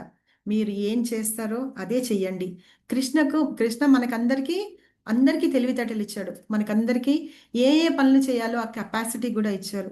ఆ కెపాసిటీని, బుద్ధిని, జ్ఞానాన్ని, అన్నిటినీ, ఆఖరికి సంపత్తి అంటే ధనధాన్యాలు కానీ ఐశ్వర్యాలు కానీ మనకిచ్చాడు. వాటన్నిటినీ కూడా మనం భగవంతుని సేవ చేయడానికి, ఆయన అర్థం చేసుకోవడానికి ఉపయోగించుకొని చేయడమే మన డ్యూటీ అన్నమాట. సో ఈ రకంగా ఏ ఆశ్రమంలో ఉన్న వాళ్ళైనా ఎవరైనా సరే భగవంతుని అలా నమ్మకంతో మనం అర్థం చేసుకోవాలి అని చెప్తున్నారు అనమాట. ఇక్కడ వైశ్యులు అంటే ఏ ఏ ధర్మాల వాళ్ళు ఎట్లా ఉంటారు అనే విషయాన్ని గురించి ఇక్కడ చెప్పారు. బ్రాహ్మణులు ఎలా ఉంటారు అని చెప్పి చదువుతారా ప్లీజ్ ఎవరన్నా? శమము, దమము, తపస్సు, స్వచ్ఛత, సహనము, చిత్తశుద్ధి, జ్ఞానము, విజ్ఞానము మరియు ఇహపరలోకములపై విశ్వాసము. క్షత్రియులు శౌర్యము, బలము, ధైర్యము, ఆయుధ విద్యలో నైపుణ్యము, యుద్ధంలో నుండి వెనుతిరగని సంకల్పము, విశాల హృదయముతో గల దయాగుణము మరియు నాయకత్వ సామర్థ్యము. వర్ణాశ్రమ ధర్మములు, విధులు. సో ఇవి వర్ణాశ్రమ విధాల్లో అంటే బ్రాహ్మణులు ఎలా ఉంటారు అని, తర్వాత క్షత్రియులు ఎలా ఉంటారు అని వాళ్ళ లక్షణాల గురించి ఇక్కడ మనకి ఎక్స్ప్లెయిన్ చేస్తారన్నమాట. అలాగే వైశ్యులు ఎలా ఉంటారు అంటే వ్యవసాయము, పాడి పంటలు మరియు వర్తక వాణిజ్యాలు చేస్తూ ఉంటారన్నమాట. ఇట్లాగా వీళ్ళు ఈ డబ్బులు లెక్క పెడుతున్నారు కదా అంటే వాణిజ్యం చేస్తారు, బిజినెస్ చేస్తారు అని. తర్వాత శూద్రులు ఎలా ఉంటారంటే దేహ పరిశ్రమ మరియు ఇతరులను సేవించడం అన్నమాట. వాళ్ళు సేవ చేస్తూ ఉంటారని.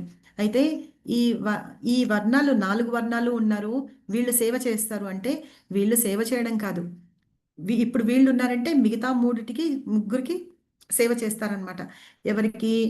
వైశ్యులకి, బ్రాహ్మణులకి, క్షత్రియులకి సేవ చేస్తారు. వీళ్ళు ఉన్నారంటే వీళ్ళు ఎవరైతే ఉన్నారో వీళ్ళ ముగ్గురికి కావలసినవన్నీ, పంటలు పండించడం, ఇవి చేయడం, అవన్నీ చేస్తూ ఉంటారు. ఈ వాణిజ్యం చేసేవాళ్ళు అంటే వైశ్యులు చేస్తూ ఉంటారన్నమాట. అలాగే క్షత్రియులు అనే వాళ్ళు ఏం చేస్తారంటే ఈ మిగతా బ్రాహ్మణుల్ని, శూద్రుల్ని, వైశ్యుల్ని, వాళ్ళ ముగ్గురిని రక్షించడానికి చేస్తూ ఉంటారు. అలాగే ఈ బ్రాహ్మణులలో ఉన్న వాళ్ళు వీళ్ళు ఏం చేస్తారంటే వీళ్ళ ముగ్గురికి జ్ఞానం అన్నమాట, జ్ఞానం కలిగిస్తూ అలా ప్రతి ఒక్కళ్ళు ఒకళ్ళకొకళ్ళు సేవ చేస్తూ ఉన్నారు అని చెప్పి ఇక్కడ మనం అర్థం చేసుకోవాలి. వీళ్ళు దేహ పరిశ్రమ చేస్తారు, వీళ్ళు తెలివితేటలు ఉపయోగిస్తారు, వాళ్ళు శరీరంతో, క్షత్రియులు వాళ్ళు దాంతో చేస్తారు, వాళ్ళు మైండ్ ఉపయోగించి బ్రాహ్మణులు చేస్తూ ఉంటారు అనమాట. ఇలా ఎవరికి అంటే వాళ్ళ దాని ప్రకారం వాళ్ళు చేస్తూ ఉంటారు అని పని చేస్తూ ఉంటారు. కానీ ఏ పని చేసినా మనకి పూర్ణత్వం అనేది ఎప్పుడు వస్తుంది అంటే భగవంతుడిని మనం ప్రసన్నం చేసుకున్నప్పుడే ఆ పరిపూర్ణత్వం వస్తుందని. కాబట్టి మన వర్ణానికి సంబంధించిన వరకు మనం అన్ని విధులని మనము కంప్లీట్గా భగవంతుని దానికి చేస్తున్నట్టుగానే ఆయనే సెంటర్ ఆఫ్ పాయింట్ చేసుకొని చెప్తూ ఉంటే కనుక ఆ వ్యక్తి పరిపూర్ణుడు అవుతాడు అని చెప్పి చెప్తున్నారు. తర్వాత ఈ అత్యున్నత స్థితి అంటే భగవంతుడు నీ దగ్గర ఎంత డబ్బు ఉంది ఏంటి అవన్నీ చూడరు. ఏం చూస్తారట అంటే ఏంటంటే భక్త్యా మామభిజానాతి యావాన్యస్మి తత్వతః తతో మాం తత్వతో జ్ఞాత్వా విసతే తదనంతరం. హరి బోల్. సరే నేను భక్త్యా చెప్పేస్తాను. మామి విజాతాతి మావాన్యశ్చాస్మి తత్వతః తతో మాం తత్వతో జ్ఞాత్వా విశతే తదనంతరం. కేవలం నా పట్ల ప్రేమ యుక్త భక్తి చేత మాత్రమే యథార్థముగా నేను ఎవరో తెలుసుకోవచ్చును. నన్ను తెలుసుకున్న పిదప నా భక్తుడు నా సంపూర్ణ భావనలో లీనమగును. ఇక్కడ హరే కృష్ణ. ఏమంటున్నారంటే భక్త్యా మామభి జానాతి, భక్త్యాం భక్తి సేవ ద్వారానే మాం నన్ను తెలుసుకోగలుగుతారు, అభిజానాతి నన్ను తెలుసుకోగలుగుతారు అంటున్నారు. వాళ్ళు ఒకవేళ జ్ఞానము అలా ఉందనుకోండి, జ్ఞానంతో తెలుసుకోలేరు భగవంతుణ్ణి. ఇందాక మనం చెప్పుకున్న స్టోరీలో లాగా భగవంతుణ్ణి జ్ఞానంతో తెలుసుకోలేరు, భక్తితో మాత్రమే తెలుసుకోగలరు. జ్ఞానం లేకపోయినా పర్వాలేదు, కానీ భక్తి అనేది భగవంతుడి మీద ఉంటే అది మనం భగవంతుని యథారూపంగా తెలుసుకోవచ్చు అని చెప్పి ఆ భక్తి ద్వారానే నన్ను నా ధామానికి కూడా చేరుతారు. నా ధామానికి అంటే నా రాజ్యానికి రావడానికి వేరే దారి లేదు, నన్ను భక్తి ద్వారా సేవించడం తప్ప అని చెప్పి చెప్తారనమాట. అయితే ఎలా తెలుసుకుంటారు ఇలే అంటే ఒక చిన్న స్టోరీ చెప్పుకుందాము. షార్ట్గా చెప్పేస్తాను. చిన్న స్టోరీ ఏంటంటే కృష్ణ బలరాములు ఒకసారి మామూలుగా ఆవుల్ని దూడల్ని మేపుకుంటూ వెళ్తూ ఉంటారు కదా అడవుల్లోకి, అలా వెళ్తారనమాట.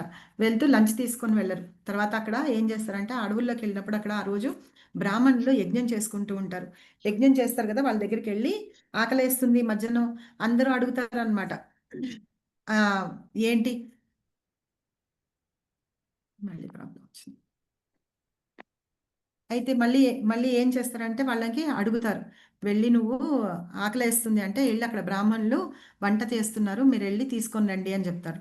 సరే అని చెప్పేసి వీళ్ళు ఏం చేస్తారు, ఈ మిగతా గోపాలు ఉన్నారు కదా వాళ్ళందరూ వెళ్ళి తీసుకురావడానికని వెళ్తారనమాట.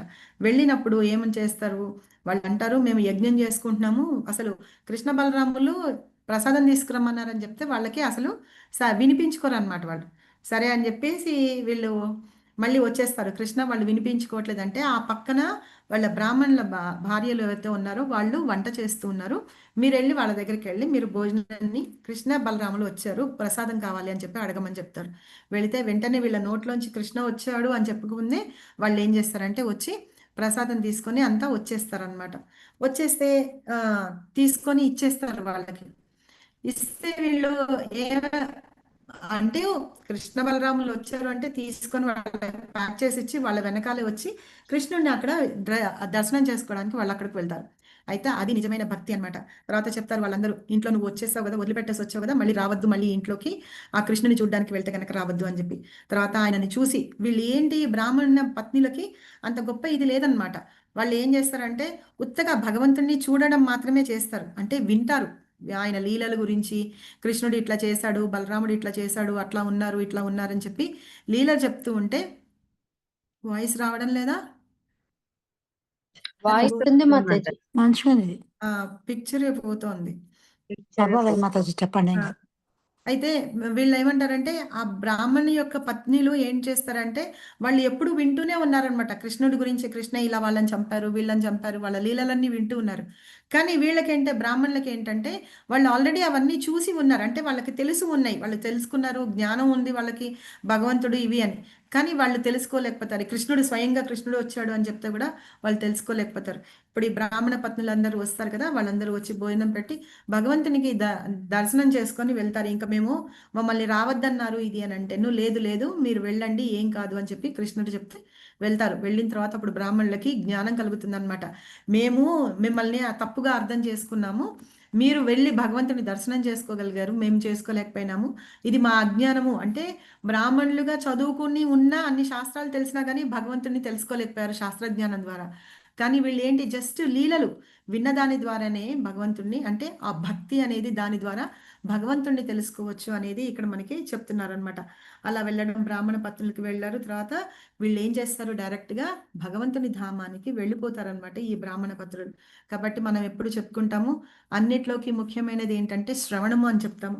ఆ శ్రవణం ద్వారానే ఏంటంటే కీర్తన చేసి భగవంతుని ధామానికి చేరుకోవచ్చు అనమాట. అది ఏ వర్ణంలో ఉన్న వాళ్ళైనా సరే, ఎవరైనా సరే భగవంతుని ధామానికి చేరుకోవచ్చు అనేది మనం ఇక్కడ అర్థం చేసుకోవాలి. తర్వాత నెక్స్ట్ మనకి ఏం చెప్తున్నారంటే అన్ని కర్మలు నా మీద ఆధారపడి ఉన్నాయి అని చెప్పి, ఇది భగవంతుని ప్రేమ గురించి చెప్తున్నాం కదా. ఆశాకిరణము కృష్ణుని యొక్క సంపూర్ణ శరణాగతి అంటున్నాం. అది ఎలాగా అంటే కృష్ణుని పైన మనం ఆధారపడి ఉండడం అన్నమాట. అంటే మనం ఏం చేస్తున్నా, ఏ పని చేస్తున్నా భగవంతుణ్ణి ఆరాధించడము, ఆయన యొక్క సూత్రాలు ఏవేవైతే చెప్పి ఉన్నాయంటే ఇన్స్ట్రక్షన్స్ ఏవి చెప్పున్నారో వాటిపైన మాత్రమే మనము ఫాలో అవుతూ అవే మాత్రం చేస్తూ వెళ్ళడం అనమాట. నిన్న చెప్పుకున్న 3 రకాలుగా ఏంటంటే ఇన్స్ట్రక్షన్స్ సగం ఫాలో అయ్యి సగం ఫాలో అవ్వకపోవడం కాదు, లేకపోతే మొత్తం ఫాలో అవ్వకపోవడం కాదు, మొత్తం ఫాలో అవ్వాలి. ఆయన ఎలా చెప్పారో అలా ఫాలో అవ్వడం అనమాట. అది ఎలాగంటే ఒక పరంపరలో వస్తున్న గురువు మార్గదర్శకత్వంలో చెయ్యాలి. తర్వాత అది మనం చేసే పని ఏదైనా సరే ఏంటంటే కృష్ణుణ్ణి స్మరిస్తూ ఆ కార్యాలన్నీ చెయ్యాలి అని చెప్తున్నారు. దాని మూలంగా మనకి ఏంటంటే లాభం, వ్యక్తిగతంగా మనకి రక్షణ వస్తుంది. మనం ఏదన్నా పని చేస్తూ ఉంటే అడ్డంకులు జరుగుతూ ఉంటే కనుక అవన్నీ పోతాయి. తర్వాత భగవంతుణ్ణి మనకి మనం భగవంతుని నమ్ముతాం కాబట్టి మనం భగవంతుని ధామానికి కూడా వెళ్తాము అన్నమాట. ఇవి మనం అనుసరించి భగవంతుని శరణాగతి అట్లా చెయ్యాలని. ఈ శ్లోకం అందరికీ తెలిసిన శ్లోకమే. సర్వధర్మాన్ పరిత్యజ్య మామేకం శరణం వ్రజ అహం త్వాం సర్వ పాపేభ్యో మోక్షయిష్యామి మా శుచః. చదవండి. ధర్మాస్ పరిత్యజ్య మామేకం శరణం వ్రజ అహం త్వాం సర్వ పాపేభ్యో మోక్షయిష్యామి మా శుచః. హరే కృష్ణ. అన్ని విధములైన ధర్మములను విడిచిపెట్టి కేవలం నా శరణాగతి చేయుము. నేను నిన్ను అన్ని పాపముల నుండి విముక్తి చేసేదను, భయపడకుము. హరే కృష్ణ. ఇప్పుడు ఏం చెప్తున్నారంటే సర్వధర్మాన్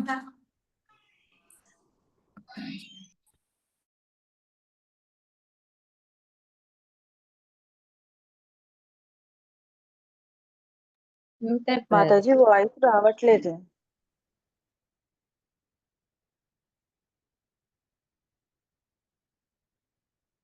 సర్వధర్మాన్ పరిత్యజ్య అంటున్నారు కదా, అన్ని ధర్మాలని వదిలిపెట్టేసేసి నన్నే శరణం పొందండి. అలా పొందితే గనక మీ పాపాలన్నీ పోతాయి, తర్వాత నా దగ్గరికి వస్తారు అని చెప్పేసి ఇక్కడ భయపడకండి అని కృష్ణ చెప్తున్నారు అనమాట. అంటే అన్ని రకాలైన ధర్మాలని విడిచిపెట్టి కేవలం నన్ను మాత్రమే శరణాగతి పొందండి అని చెప్తున్నారు.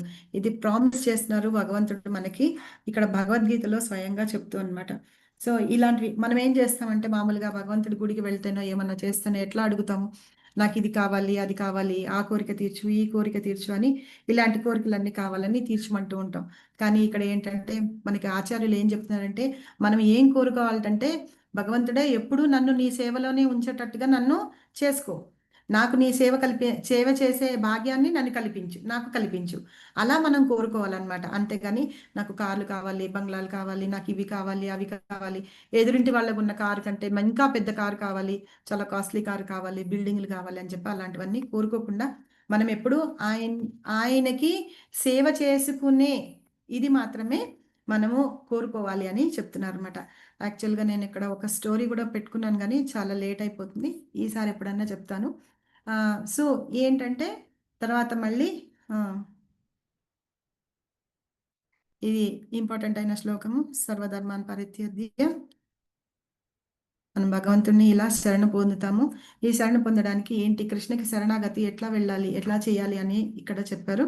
ఎవరైనా కొంచెం చదివి పెట్టండి. హరే కృష్ణ మాతాజీ. కృష్ణుడికి మాత్రమే శరణాగతి చేయండి. అతీంద్రియ శాంతి, పరమోన్నతమైన మరియు శాశ్వతమైన నివాసం, పాపపు ప్రతిచర్యల నుండి విముక్తి పొందండి. హరే కృష్ణ. ఇలా ఏంటంటే కృష్ణుడికి మాత్రమే శరణాగతి అవ్వాలి, ఇంకొకళ్ళకి ఎవరికి శరణాగతి అవ్వద్దు అని చెప్తున్నారు. అయితే ఎవరైతే కృష్ణుడికి శరణాగతి అవుతూ ఆయన్నే పెట్టుకొని ఉన్నారో, ఆయనకంటే ఆయనకే ప్రణామాలు చేస్తూ ఉంటారో వాళ్ళు ఇంకొకళ్ళకి సేవకుడుగా ఉండరు అని చెప్పి కూడా చెప్తారనమాట ఆచార్యులు.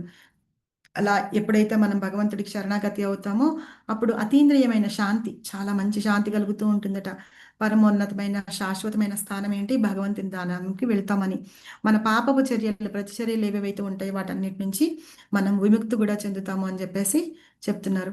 అయితే చివరికి అంతిమ ఫలితాలు ఏమొస్తాయి దీనిలో అంటే, దీనిలో ఏమొస్తాయి, ఎవరు స్వీకరిస్తారు అంతిమ ఫలితాన్ని, తర్వాత ఈ జ్ఞానాన్ని ఎవరు పంచుతారు, తర్వాత చదువుకునేవాడా, విశ్వాసంతో వినేవాడా, అత్యున్నతమైన శుభం ఏంటి అని చెప్పేసి చెప్తున్నారు. అయితే ఇక్కడ ఒక పోల్ పెట్టుకుందాం మనము, ఒక క్వశ్చన్. మాతాజీ ఆ ఫస్ట్ క్వశ్చన్ పెట్టండి. ఓకే.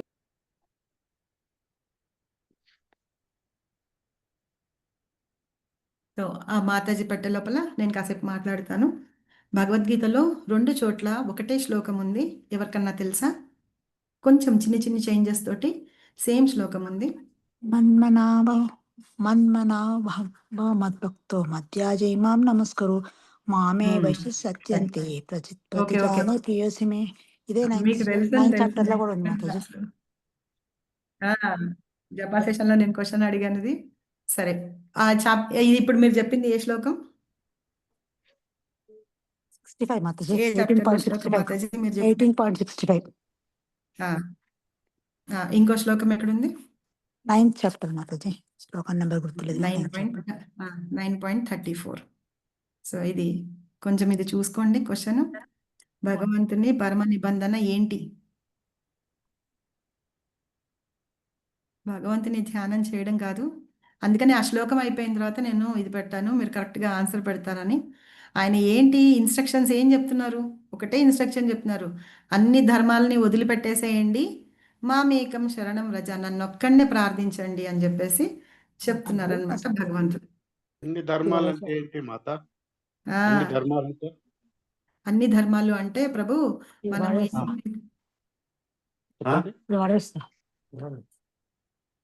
నన్ను క్వశ్చన్ అడుగుతున్నారు, ఎవరైనా మాట్లాడుతున్నారో అర్థం కావట్లేదు. మాతాజీ వాయిస్ మీది బ్రేక్ వస్తుంది. అన్ని సరిగా ధర్మాలను వదిలిపెట్టడం అంటే అన్ని ధర్మాలని వదిలిపెట్టడం అంటే ఇందాక మనం చెప్పుకున్నాం కదా, మనకి ఏవైతే ప్రిస్క్రైబ్డ్ డ్యూటీస్ ఉన్నాయో అవి చెయ్యమని చెప్పి, ఇంకా వేరే వేరే ఏవేవైతే ఉన్నాయో, ఇది నేను అది నేను అంటే నేను ఈ ధర్మంలో ఉండి ఈ వర్ణంలో ఉండి నేను చేస్తున్నాను అని, అలాంటి ధర్మాలన్నింటినీ వదిలిపెట్టేయమని చెప్తున్నారు ప్రభు.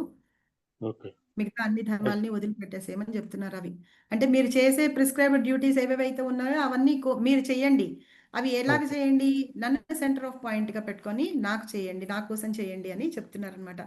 ఈ ధర్మ విధానాలు ఏం చెప్తారంటే కృష్ణుడు, మన సాంఘికంలో కొన్ని, అంటే ఈ సమాజంలో కొన్ని వర్ణాశ్రమాలు అవన్నీ చెప్పుకున్నాం కదా ఇందాక మనం. అలాంటివన్నీ నేను ఇలా ఉన్నాను కదా అలా అని కాదు, ఏ ఆశ్రమంలో ఉంటున్నా మన ధర్మం అంటే ఏంటంటే అంటే శాస్త్రయుక్తమైన మన కర్మ ధర్మం. అంతేనా మాత? ఇప్పుడు ఆయన చెప్పినట్టుగా ఏవేవైతే ఇన్స్ట్రక్షన్స్ ఉన్నాయో అవి చెయ్యమని చెప్పారో అవి మాత్రమే చేయమని చెప్తున్నారు. అంటే మనం ఏ కర్మ చేయనివ్వండి, భగవంతుడి కోసం చేయడం అన్నమాట. ఓకే మాత. సరేనా ప్రభు? అంటే అలా అని మనం ఇల్లు వాకిలు వదిలిపెట్టేసేమని సన్యాసిలాగా ఉండద్దు అని చెప్పారు కదా ఇందాక. మీరు అంటే మీరు ఫ్యామిలీ దీంతోనే ఉంటూ కూడా మీరు ఏం చేయండి, మీరు నా నా ఇదిని ఫాలో అవ్వండి అని చెప్తున్నారు అనమాట. ఓకే మాత. సరేనా ప్రభు? సరే సరే మాత.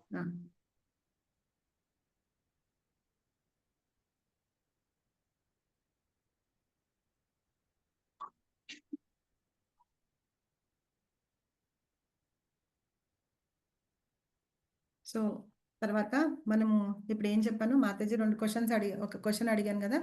9.34లో సేమ్ శ్లోకం ఉంది, 18.64లో కూడా సేమ్, 80.65 అది కూడా సేమ్ శ్లోకం ఉందన్నమాట. ఆ శ్లోకమే ఏంటంటే సర్వధర్మాన్ని సరే ఏం మాతాజీ చెప్పండి. మన్మనాభవ మద్భక్తో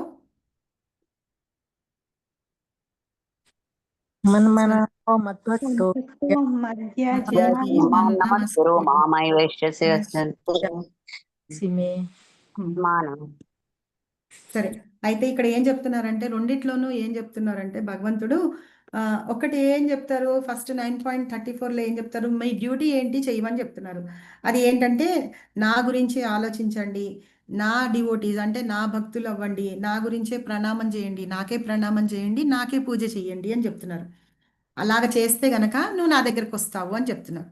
అంటే ఇది నీ డ్యూటీ అనమాట. ఈ 4 మీరు ఏం చేసినా సరే నా కోసం చేయమని. తర్వాత 18.64లో చెప్తున్నారు, కానీ ఏంటంటే ఇక్కడ ప్రామిస్ చేస్తున్నారు.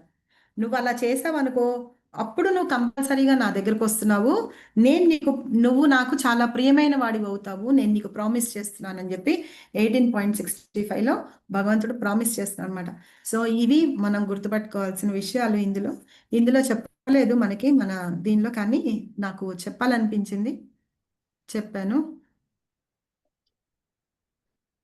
భగవద్గీత చదువుకుంటున్నాం కదా, సో భగవంతుడు మనకి ప్రామిస్ చేస్తున్నాడు అనమాట, నేను చేస్తాను ఇది అని. కాబట్టి మనము ఆయన ఇన్స్ట్రక్షన్స్ ఏవేవైతే ఉన్నాయో ధైర్యంగా మనము ఫాలో అవ్వచ్చు అనమాట. ఇప్పుడు ఇక్కడ ఏమడుగుతున్నారంటే ఎవరు స్వీకరిస్తారు, అంటే భగవంతుడు చెప్పిన వాటిని ఎవరు స్వీకరిస్తారు అంటే భక్తులు మాత్రమే స్వీకరిస్తారు. అసూయ ఉండకుండా ఉండాలి.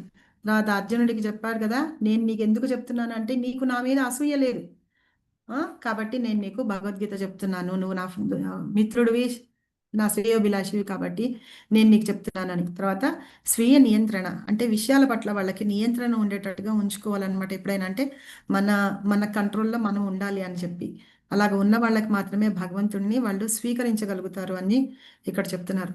తర్వాత శరణాగతి చెందిన భక్తులకి కృష్ణుడు ఎలాంటి స్వేచ్ఛ ఇస్తాడు అంటే, ఎవరైతే ఈ విధంగా నేను నీకు అన్ని రహస్యాల కంటే పరమ రహస్యమైన జ్ఞానాన్ని తెలియజేశారు, అంటే అర్జునుడికే ఎందుకు తెలియజేశారు ఈ జ్ఞానాన్ని అని చెప్పేసి మనం ముందు చాప్టర్లలో తెలుసుకున్నాము. దాన్ని లోతుగా ఆలోచించి మనం ఏంటంటే మనకి నచ్చిన రీతిలో, నీకు నచ్చిన రీతి అంటే చెయ్యాలి, కానీ ఏంటంటే అది కృష్ణుడు చెప్పిన ఇన్స్ట్రక్షన్స్ ప్రకారమే చెయ్యాలి అని చెప్పి 18.64లో చెప్పారు. ఇవి ఇన్ని చెప్పిన తర్వాత అర్జునుడు అడుగుతున్నాడు అనమాట, ఓ అచ్యుత, నీ కృప వల్ల నా యొక్క మోహం అంతా నిర్మూలింపబడింది, మరియు నేను జ్ఞానంలో స్థితుడై ఉన్నాను, ఇప్పుడు నాకు సందేహాలు ఏమీ లేవు, మరియు నీ ఉపదేశాల ప్రకారం చేస్తాను. అర్జునుడికి స్టార్టింగ్ నుంచి ఫస్ట్ చాప్టర్ నుంచి ఆ భగవంతుడు చెప్తుంది ఏంటి, నువ్వు యుద్ధం చెయ్యి, నీ క్షత్రియ ధర్మం ఏది ఉందో అది పాటించు అని చెప్తున్నారు అనమాట. ఇప్పుడు అర్జునుడికి ఇంత చెప్పేసిన తర్వాత అతనికి ఆ మోహం అంతా తీరిపోయింది.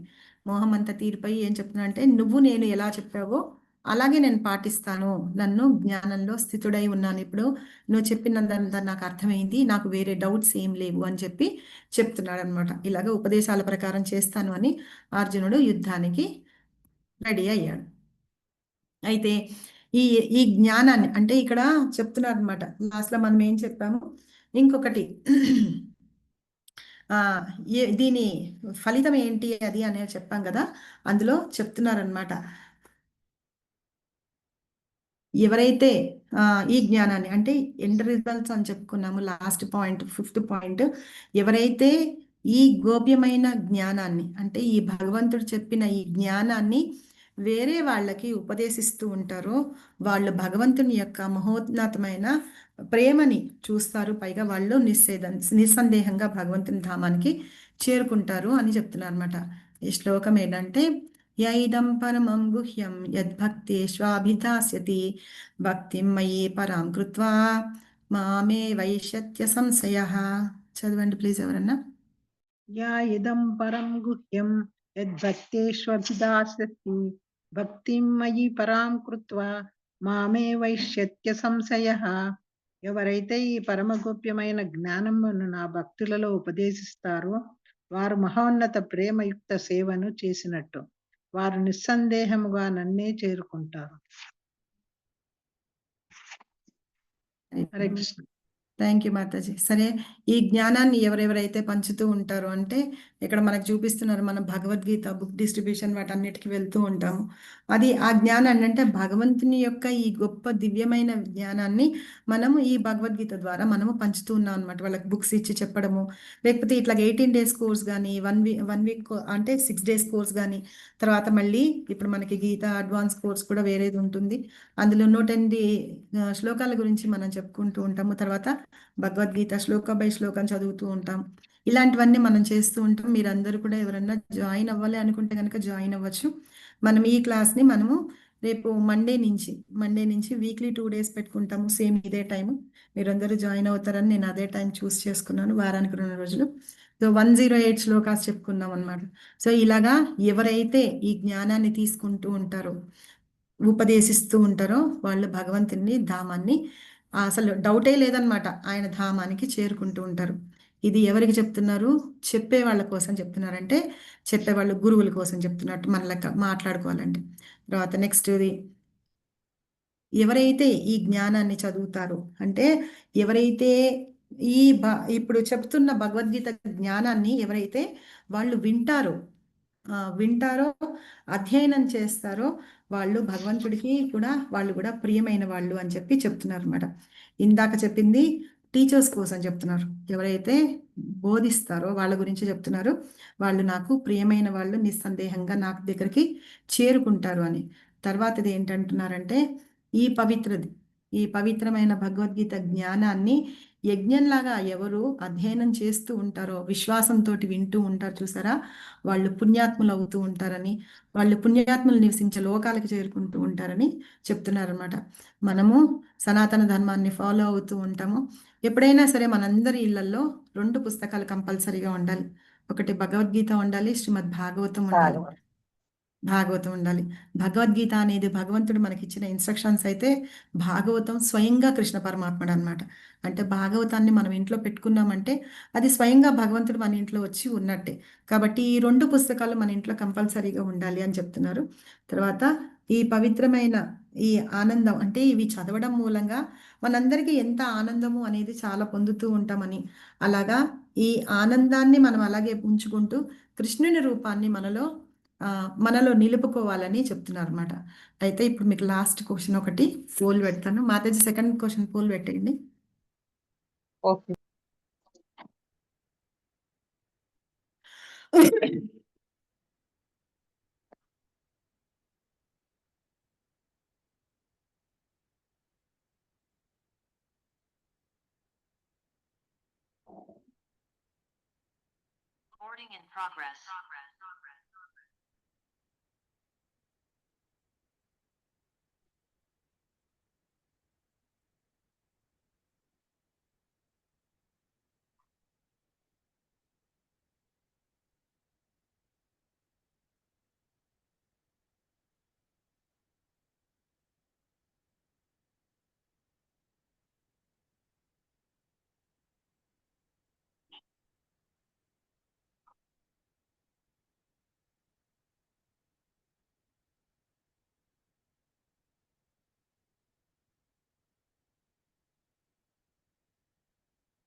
లాస్ట్ శ్లోకం ఎవరు చెప్పారు? ఓ, అయితే ఎవరు భగవద్గీత చదవలేదా ఎవరును? హ?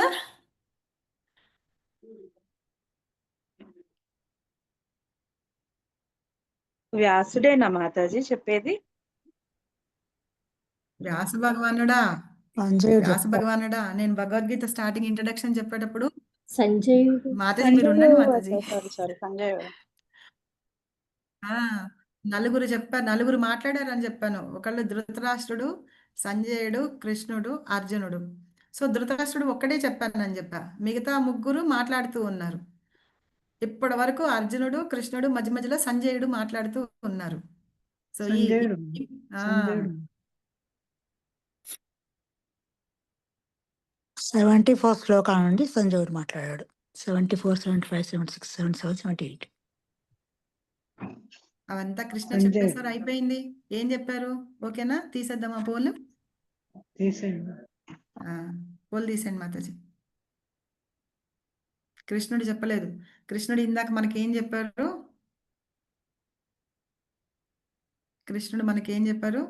ఎవరైతే ఈ భగవద్గీతను బోధిస్తారో వాళ్ళు నాకు ఇష్టమని, ఎవరైతే ఇంకా కాన్సన్ట్రేట్ చేసి వాళ్ళు చక్కగా శ్రద్ధతోటి వింటూ ఉన్నారో వాళ్ళు కూడా నాకు ఇష్టము,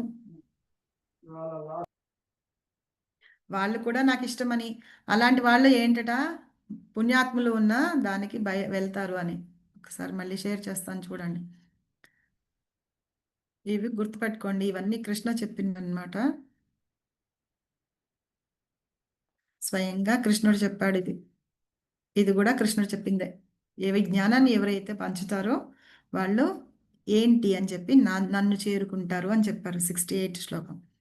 తర్వాత 78 శ్లోకంలో కూడా ఏం చెప్తున్నారు, అక్కడ టీచర్ గురించి చెప్తే ఇక్కడ శిష్యుడు గురించి చెప్తున్నాడు. స్టూడెంట్ టీచర్ అన్నమాట. వీళ్ళు స్టూడెంట్స్ ఎవరైతే ఉన్నారో చదువుతున్నది కదా ఈ అమ్మాయి, వాళ్ళ గురించి చెప్తున్నారు అనమాట. ఇక్కడ టీచర్ మనకి ప్రభుపాద ఆచార్యులు చెప్తూ ఉన్నారు మనకందరికీ, మనం వింటూ ఉన్నాము. సో ఇట్లాగా ఏంటంటే కృష్ణుడు అర్జునుడికి ఈ జ్ఞానాన్ని బోధించి ఉన్నారు. తర్వాత వీళ్ళందరూ ఎవరైతే విశ్వాసంతో వింటారో వాళ్ళందరూ పుణ్యాత్ములు నివసించే లోకాలకు వెళ్తున్నారని చెప్పి ఇక్కడి వరకు స్వయంగా కృష్ణుడు చెప్పిన శ్లోకాలు అన్నమాట. తర్వాత ఇది చాలా ఇంపార్టెంట్ శ్లోకము. ఇది భగవద్గీత చదివితేను చేస్తేను ఏంటి లాభము ఇది అని చెప్తున్నారు. ఎత్ర యోగేశ్వర కృష్ణో ఎత్ర పార్థోధనుర్ధరః తత్ర శ్రీర్విజయో భూతి ధ్రువ నీతిర్మతిర్మమ. ఇక అందరు ఎవరు కావాలంటే వాళ్ళు చదవండి, అందరూ చదవండి. ఎత్ర యోగేశ్వర కృష్ణో यत्र ఎత్ర योगेश्वर कृष्णो यत्र पार्थो धनुर्धरः తత్ర శ్రీ यत्र విజయో तत्र భూతిర్ధ్రువా श्रीविजयो ప్రభు మీరు ఒకళ్ళ తర్వాత ఒకళ్ళు చదవండి, చదివిన వాళ్ళు మళ్ళీ చదవకండి ప్లీజ్. యత్ర యోగేశ్వర కృష్ణో యత్ర పార్థో ధనుర్ధరః తత్ర శ్రీ విజయో భూతి ధ్రువా నీతిర్మతిర్మమ. ఓకే మాతాజీ. యత్ర యోగేశ్వర కృష్ణో యత్ర పార్థో ధనుర్ధరః తత్ర శ్రీ విజయో భూతి ధ్రువా నీతిర్మతిర్మమ. यत्र योगेश्वर कृष्णो यत्र पार्थो धनुर्धरः तत्र श्रीर्विजयो भूति ध्रुवा नीतिर्मतिर्मम. ఓకే. यत्र योगेश्वरः कृष्णो यत्र पार्थो धनुर्धरः तत्र శ్రీర్విజయో భూతిః ధ్రువా నీతిర్మతిర్మమః. హరే. ఎక్కడెక్కడైతే యోగేశ్వరుడైన శ్రీకృష్ణుడు మరియు అత్యున్నతన విలుకాడైన అర్జునుడు ఉంటారో అక్కడ సకల ఐశ్వర్యము, సర్వ విజయము, సకల సమృద్ధి మరియు ధర్మం ఉంటాయి. ఇది నా నిశ్చిత అభిప్రాయం అని చెప్పారు. ఇది నిశ్చిత అభిప్రాయం అని సంజయుడు చెప్తున్నాడు అనమాట. సో ఇందాక క్వశ్చన్ అడిగింది ఇదే. ఈ లాస్ట్ శ్లోకం భగవద్గీత లాస్ట్ శ్లోకం 18.78 దీన్ని సంజయుడు చెప్తున్నాడు. ముందు నుంచి ఏం చెప్తున్నాడో అన్నీ ఒక 4 శ్లోకాలు చెప్పి సంజయుడు చెప్తున్నాడు. దీంతో భగవద్గీత ఎండ్ అవుతుంది. ఏం చెప్తున్నారంటే ఎక్కడైతే యోగీశ్వరుడైన కృష్ణుడు ఆయనతో పాటు మేటి ధనుర్ధారి అయిన అర్జునుడు ఉంటారో అప్పుడు ఏమేమి దొరుకుతాయంటే ఇక్కడ చెప్తున్నాడు చూడండి. ఏం దొరుకుతాయి? ఐశ్వర్యం, సకల ఐశ్వర్యాలు దొరుకుతాయి, అన్నిట్లా విజయం లభిస్తుంది, సకల సమృద్ధి కలుగుతుంది, అక్కడ ధర్మం కూడా ఉంటుంది అని చెప్పి ఇది నిజంగా నా నిశ్చయం అంటే నేను అనుకుంటున్నాను అని చెప్పేసి చెప్తున్నాను. కాబట్టి భగవంతుడు భక్తుడు ఎప్పుడు ఇద్దరు ఒక చోట ఉంటారో అప్పుడు మనకి కావాల్సినవన్నీ ఈ 5 సమకూరుతాయి. కావాల్సినవే ఇవి అన్నీ దొరుకుతాయి అని చెప్పేసి ఈ యొక్క శ్లోకం అన్నమాట. లాస్ట్ శ్లోకం భగవద్గీతలో చెప్తారు. కాబట్టి అందరం మనం భగవంతుని ప్రార్థిస్తూ మనం ఏం చెయ్యాలి ఏం చేయొద్దు అని చెప్పారు. కాబట్టి సో ఏం చెయ్యాలి? భగవంతుని నామాన్ని ప్రార్థించాలన్నమాట. సో మనందరం థ్యాంక్స్ చెప్పుకుందాం. ఇస్కాన్ అబిడ్స్ మదన్ మోహన్ టెంపుల్, శ్రీ శ్రీ రాధా మదన్ మోహన్ టెంపుల్ వాళ్ళ సౌజన్యంతో మనం ఇప్పుడు 18 days భగవద్గీత కోర్స్ మనం చేసుకున్నాం. చూడండి కృష్ణ ఇది అనేటప్పటికి మధ్యలో ఇవాళ లాస్ట్ డే 18th డే. మనకి ఎన్ని అవంతరాలు వచ్చినా కూడా మనం కంప్లీట్ చేసుకోవడానికి ట్రై చేసాము. సారీ మీకు అందరికీ చాలా ఇన్కన్వీనియన్స్ కలిగి ఉండింది. ఇన్ని రోజులు అసలు కరెంటే పోలేదు. మామూలుగా ఎందుకు పోయిందో తెలియదు. స్టార్ట్ చేయగానే టక్కున పోయి మనకి ఇంత ప్రాబ్లం కలిగించింది. కాబట్టి మనం భగవంతుని నామం జపం చేసుకుంటూ ఉండాలి. ఎప్పుడు ఏంటంటే ఏబిసిడి ఈ నేను పెడుతూ ఉంటాను. ఈ ఏబిసిడి అంటే ఏ అంటే అసోసియేషన్లో ఉండాలి, బి అంటే బుక్స్ చదవాలని, సి అంటే చాంటింగ్ చేయాలి, డి అంటే డైటీ సేవ చేయాలి, ఈ అంటే ఏకాదశి వ్రతం చెయ్యండి అని. సో మనం భక్తిలోకి ముందుకు వెళ్తూ భగవంతునికి ప్రియమైన వాళ్ళం కావాలంటే ఈ ఏబిసిడిఈ కంపల్సరీగా చేయాలన్నమాట. సో మన జర్నీ ఇలాగే కంటిన్యూ అవుతుంది. మీరు మళ్ళీ మనము మండే ట్యూస్డే 2 రోజులు మనం క్లాసెస్ తీసుకుందాము. మీరందరూ అన్నారు కదా వారానికి 2 రోజులైనా పర్వాలేదు మాతాజీ వస్తామని. సో మండే ట్యూస్డే తీసుకోమన్నారు. సో తీసుకుంటాను. ఇంకా ఏంటంటే రేపు శ్రీహర్ష ప్రభు గ్రేస్ శ్రీహర్ష ప్రభు మనకి అంటే మనకు మామూలుగా చెప్పడానికి ఎట్లా కానీ వస్తారు. మీరందరూ కూడా మీకు ఏమైనా ఫీడ్బ్యాక్స్ ఉంటే ఇవ్వండి, మీకు ఏమైనా ప్రాబ్లమ్స్ ఉన్నా చెప్పండి. నేను సరిగ్గా చెప్పానో చెప్పలేదో కూడా ఉంటే కనుక మీరు ప్రభుకి కంప్లైంట్ చేయొచ్చు. So thank you very much. Mataji కృపా సింధుభ్యో చ పతితానాం పావనేభ్యో వైష్ణవేభ్యో నమో నమః. अनंत कोटि वैष्णव की जय, अनंत कोटि आचार्य की जय, श्रीला प्रभुपाद की जय, श्रीला गुरुदेव की जय, नीत गौर सीतानाथ प्रेमानंदे हरि हरि बोल. చెప్పండి మాతాజీ. మాతాజీ జపా సెక్షన్ లింక్ పెడతా అన్నారు మాతాజీ, మీరు కంప్లైంట్. జపా సెషన్ అంటే అది మేము మార్నింగ్ జపా సెషన్ చాలా సీనియర్స్ ది మాతాజీ వాళ్ళందరిది. ఓకే కొన్ని 3-4 సంవత్సరాల నుంచి ఉన్నారు. అయితే అక్కడ అంతా ఏంటంటే కొంచెం హై స్టాండర్డ్ లో జరుగుతున్నాయి. కాబట్టి ఏం చెప్పారంటే అక్కడ కాదు, ఇప్పుడు మీరు ఇక్కడ గ్రూమ్ అవుతూ ఉంటే కనుక ఏం చేస్తారంటే మిమ్మల్ని ఇంకో జపా సెషన్ ఉంది, దానిలో జాయిన్ చేస్తారు. ఇంకా ఎక్కువైతే కనుక జపా 3 అని కూడా పెడుతున్నారు, దానిలో కూడా జాయిన్ చేస్తామని చెప్పారు. అందుకని హరే కృష్ణ మాతాజీ. మీరు అడిగిన క్వశ్చన్ ఆన్సర్ మాతాజీ. కృష్ణుడు అర్జునుడిని 22 నేమ్స్ తో పిలుస్తాడు మాతాజీ. అర్జున కృష్ణుడిని 40 నేమ్స్ తో పిలుస్తాడు మాతాజీ. అవునా? ఇక్కడ ఉంది Mataji. Krishna addresses Arjuna by 22 different names. Arjuna in turn addresses Krishna by 40 different names. ఎక్కడుంది మాతాజీ అది? దీంట్లో చూసాను మాతాజీ, నేను పెడతాను. నేను గూగుల్లో చూసాను మాతాజీ. గూగుల్లో చూసారా? గూగుల్ ఒక్కొక్కప్పుడు తప్పు చెప్తూ ఉంటుంది మాతాజీ మనకి. తప్పు ఉందా మాతాజీ? ఇంకెక్కువ ఉన్నాయా మరి? కృష్ణుడు అర్జునుడిని 68 పేర్లతో పిలిచాడు. అంతే 22 చెప్పింది. గీతలో అర్జునుడు కృష్ణుడిని అన్నిసార్లు పిలిచాడు. అర్జునుడికి 23 పేర్లతోటి పిలిచాడు కృష్ణుడు. సరేనా?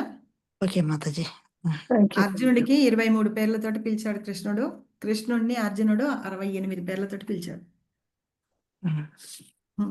అది కావాలంటే నేను మీకు ఏ పేర్లు అనేవి పెడతాను. మాత రాధాదేవి శ్రీకృష్ణుని పత్నియా? అవును ప్రభు, పత్నియా? పరమ భక్తురాలు విన్నాను. అవును, వాళ్ళిద్దరికి పెళ్లి చేస్తారు. మరి అంతకు ముందే పెళ్లి అయింది కదా రాధాదేవి? అవును, అంతకు ముందే పెళ్లి అయింది. అవంతా కొంచెం మనం భాగవతం చెప్పుకుందాం ప్రభు అవి. ఓకే. పరమ భక్తురాలని విన్నాను. అవును, భక్తురాలు. అవును, కానీ పత్ని అని వినలేదు. కృష్ణుని పత్ని అని వినలేదు ఎక్కడ. కానీ ఆ ఎనమన్ను కూడా మామూలుగా భగవంతుని యొక్క భార్యలు అని చెప్తారు.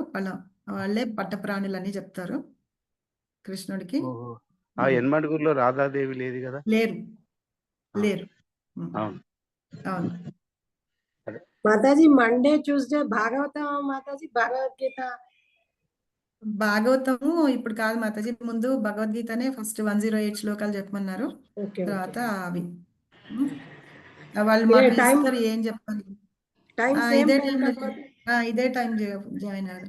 మండే ట్యూస్డే ఓకే కదా? ఓకే మాతాజీ. రేపు కూడా ఇదే టైం మాతాజీ. ప్రభు ఎవరు ఇదే టైము శ్రీహర్ష ప్రభు వస్తారు. ఆయన పేరు రిషికేశ్ దాస్. ఇదే టైమా మాతాజీ? 10 o'clock వస్తారు ప్రభు వచ్చి. Thank you. మీకు ఏమైనా డౌట్స్ ఉన్నా, నా మీద ఏమైనా కంప్లైంట్స్ ఉన్నా, నేను ఏమైనా సరిగ్గా చెప్పలేకపోయినా కూడా మీరు చెప్పచ్చు ప్రభుకి. మీరు ఫీడ్బ్యాక్ ఇవ్వచ్చు అన్ని రకాలుగా. మీకోసమే మేము చాలా చెప్పాలి. సరేనా? అమ్మా మాతాజీ. మాతాజీ, రేపటి నుంచి మీరు మళ్ళా 108 శ్లోకాలు చెప్తానని చెప్పారు. 108 శ్లోకాలు. అవును. అది రికార్డింగ్ ఉంటుంది కదా? రికార్డింగ్ ఇస్తారు అది కూడా? రికార్డింగ్ పెడతాం ప్రభు, గ్రూప్ లో పెడతాం. ఎందుకంటే నేను మళ్ళీ అన్ని 18 కరెక్ట్ గా ఫుల్ గా విన్నా నేను. అందులో కొన్ని మిస్ అయ్యే అవకాశం ఉంటుంది నాకు. ఎందుకంటే ఆ టైమ్స్ నాకు మిస్ అయ్యే అవకాశం ఉంటే, అందుకే రికార్డింగ్ ఉంటే బాగుంటుందని. అంతే. ఓకే అమ్మా, థ్యాంక్ యూ. నమస్కారం. ఇంకెవరికైనా డౌట్స్ ఉన్నాయా? ఏం లేవు మాట. ఏమి లేవా? ఎవరికి డౌట్స్ లేకపోతే మనము ఎండ్ చేసేద్దామా meeting? Thank you Mataji. 18 days చక్కగా చెప్పారు మా కోసం. హరే కృష్ణ మాతాజీ. Thank you Mataji. హరే కృష్ణ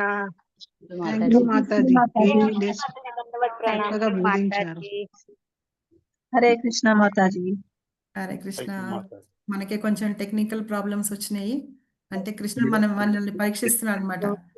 మీరు ఇలా చేస్తుంటే కూడా వింటారా లేదా అలా అని. మేము భక్తిలోకి వచ్చినట్టేనండి అలా అవుతాయి. మాకు డిస్టర్బ్ కాలేదు మాతాజీ.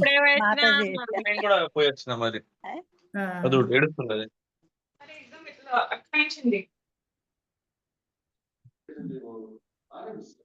మనల్ని మాత్రం ఇవాళ చాలా పరీక్ష పెట్టాడు. 18 days కదా, 18th డే ఇవాళ ఆపుతారా లేకపోతే పోస్ట్ పోన్ చేస్తారా, ఏం చేస్తారో చూద్దామని. లేదు వీళ్ళు మాతాజీ, మేము భక్తిలోకి వచ్చామా లేదా అని మాకు టెస్ట్ పెట్టండి మీ ద్వారా. మొత్తం నేను దీనికి పెట్టుకున్న మొబైల్ పెట్టుకున్న ఫోన్ వేడెక్కిపోయింది, ల్యాప్టాప్ వేడెక్కిపోయింది, కరెంట్ పోయినా కూడా రెండు ఇది అయిపోయినాయి. Okay, thank you very much. నేను మళ్ళీ రేపు మండే రేపు కలుద్దాం.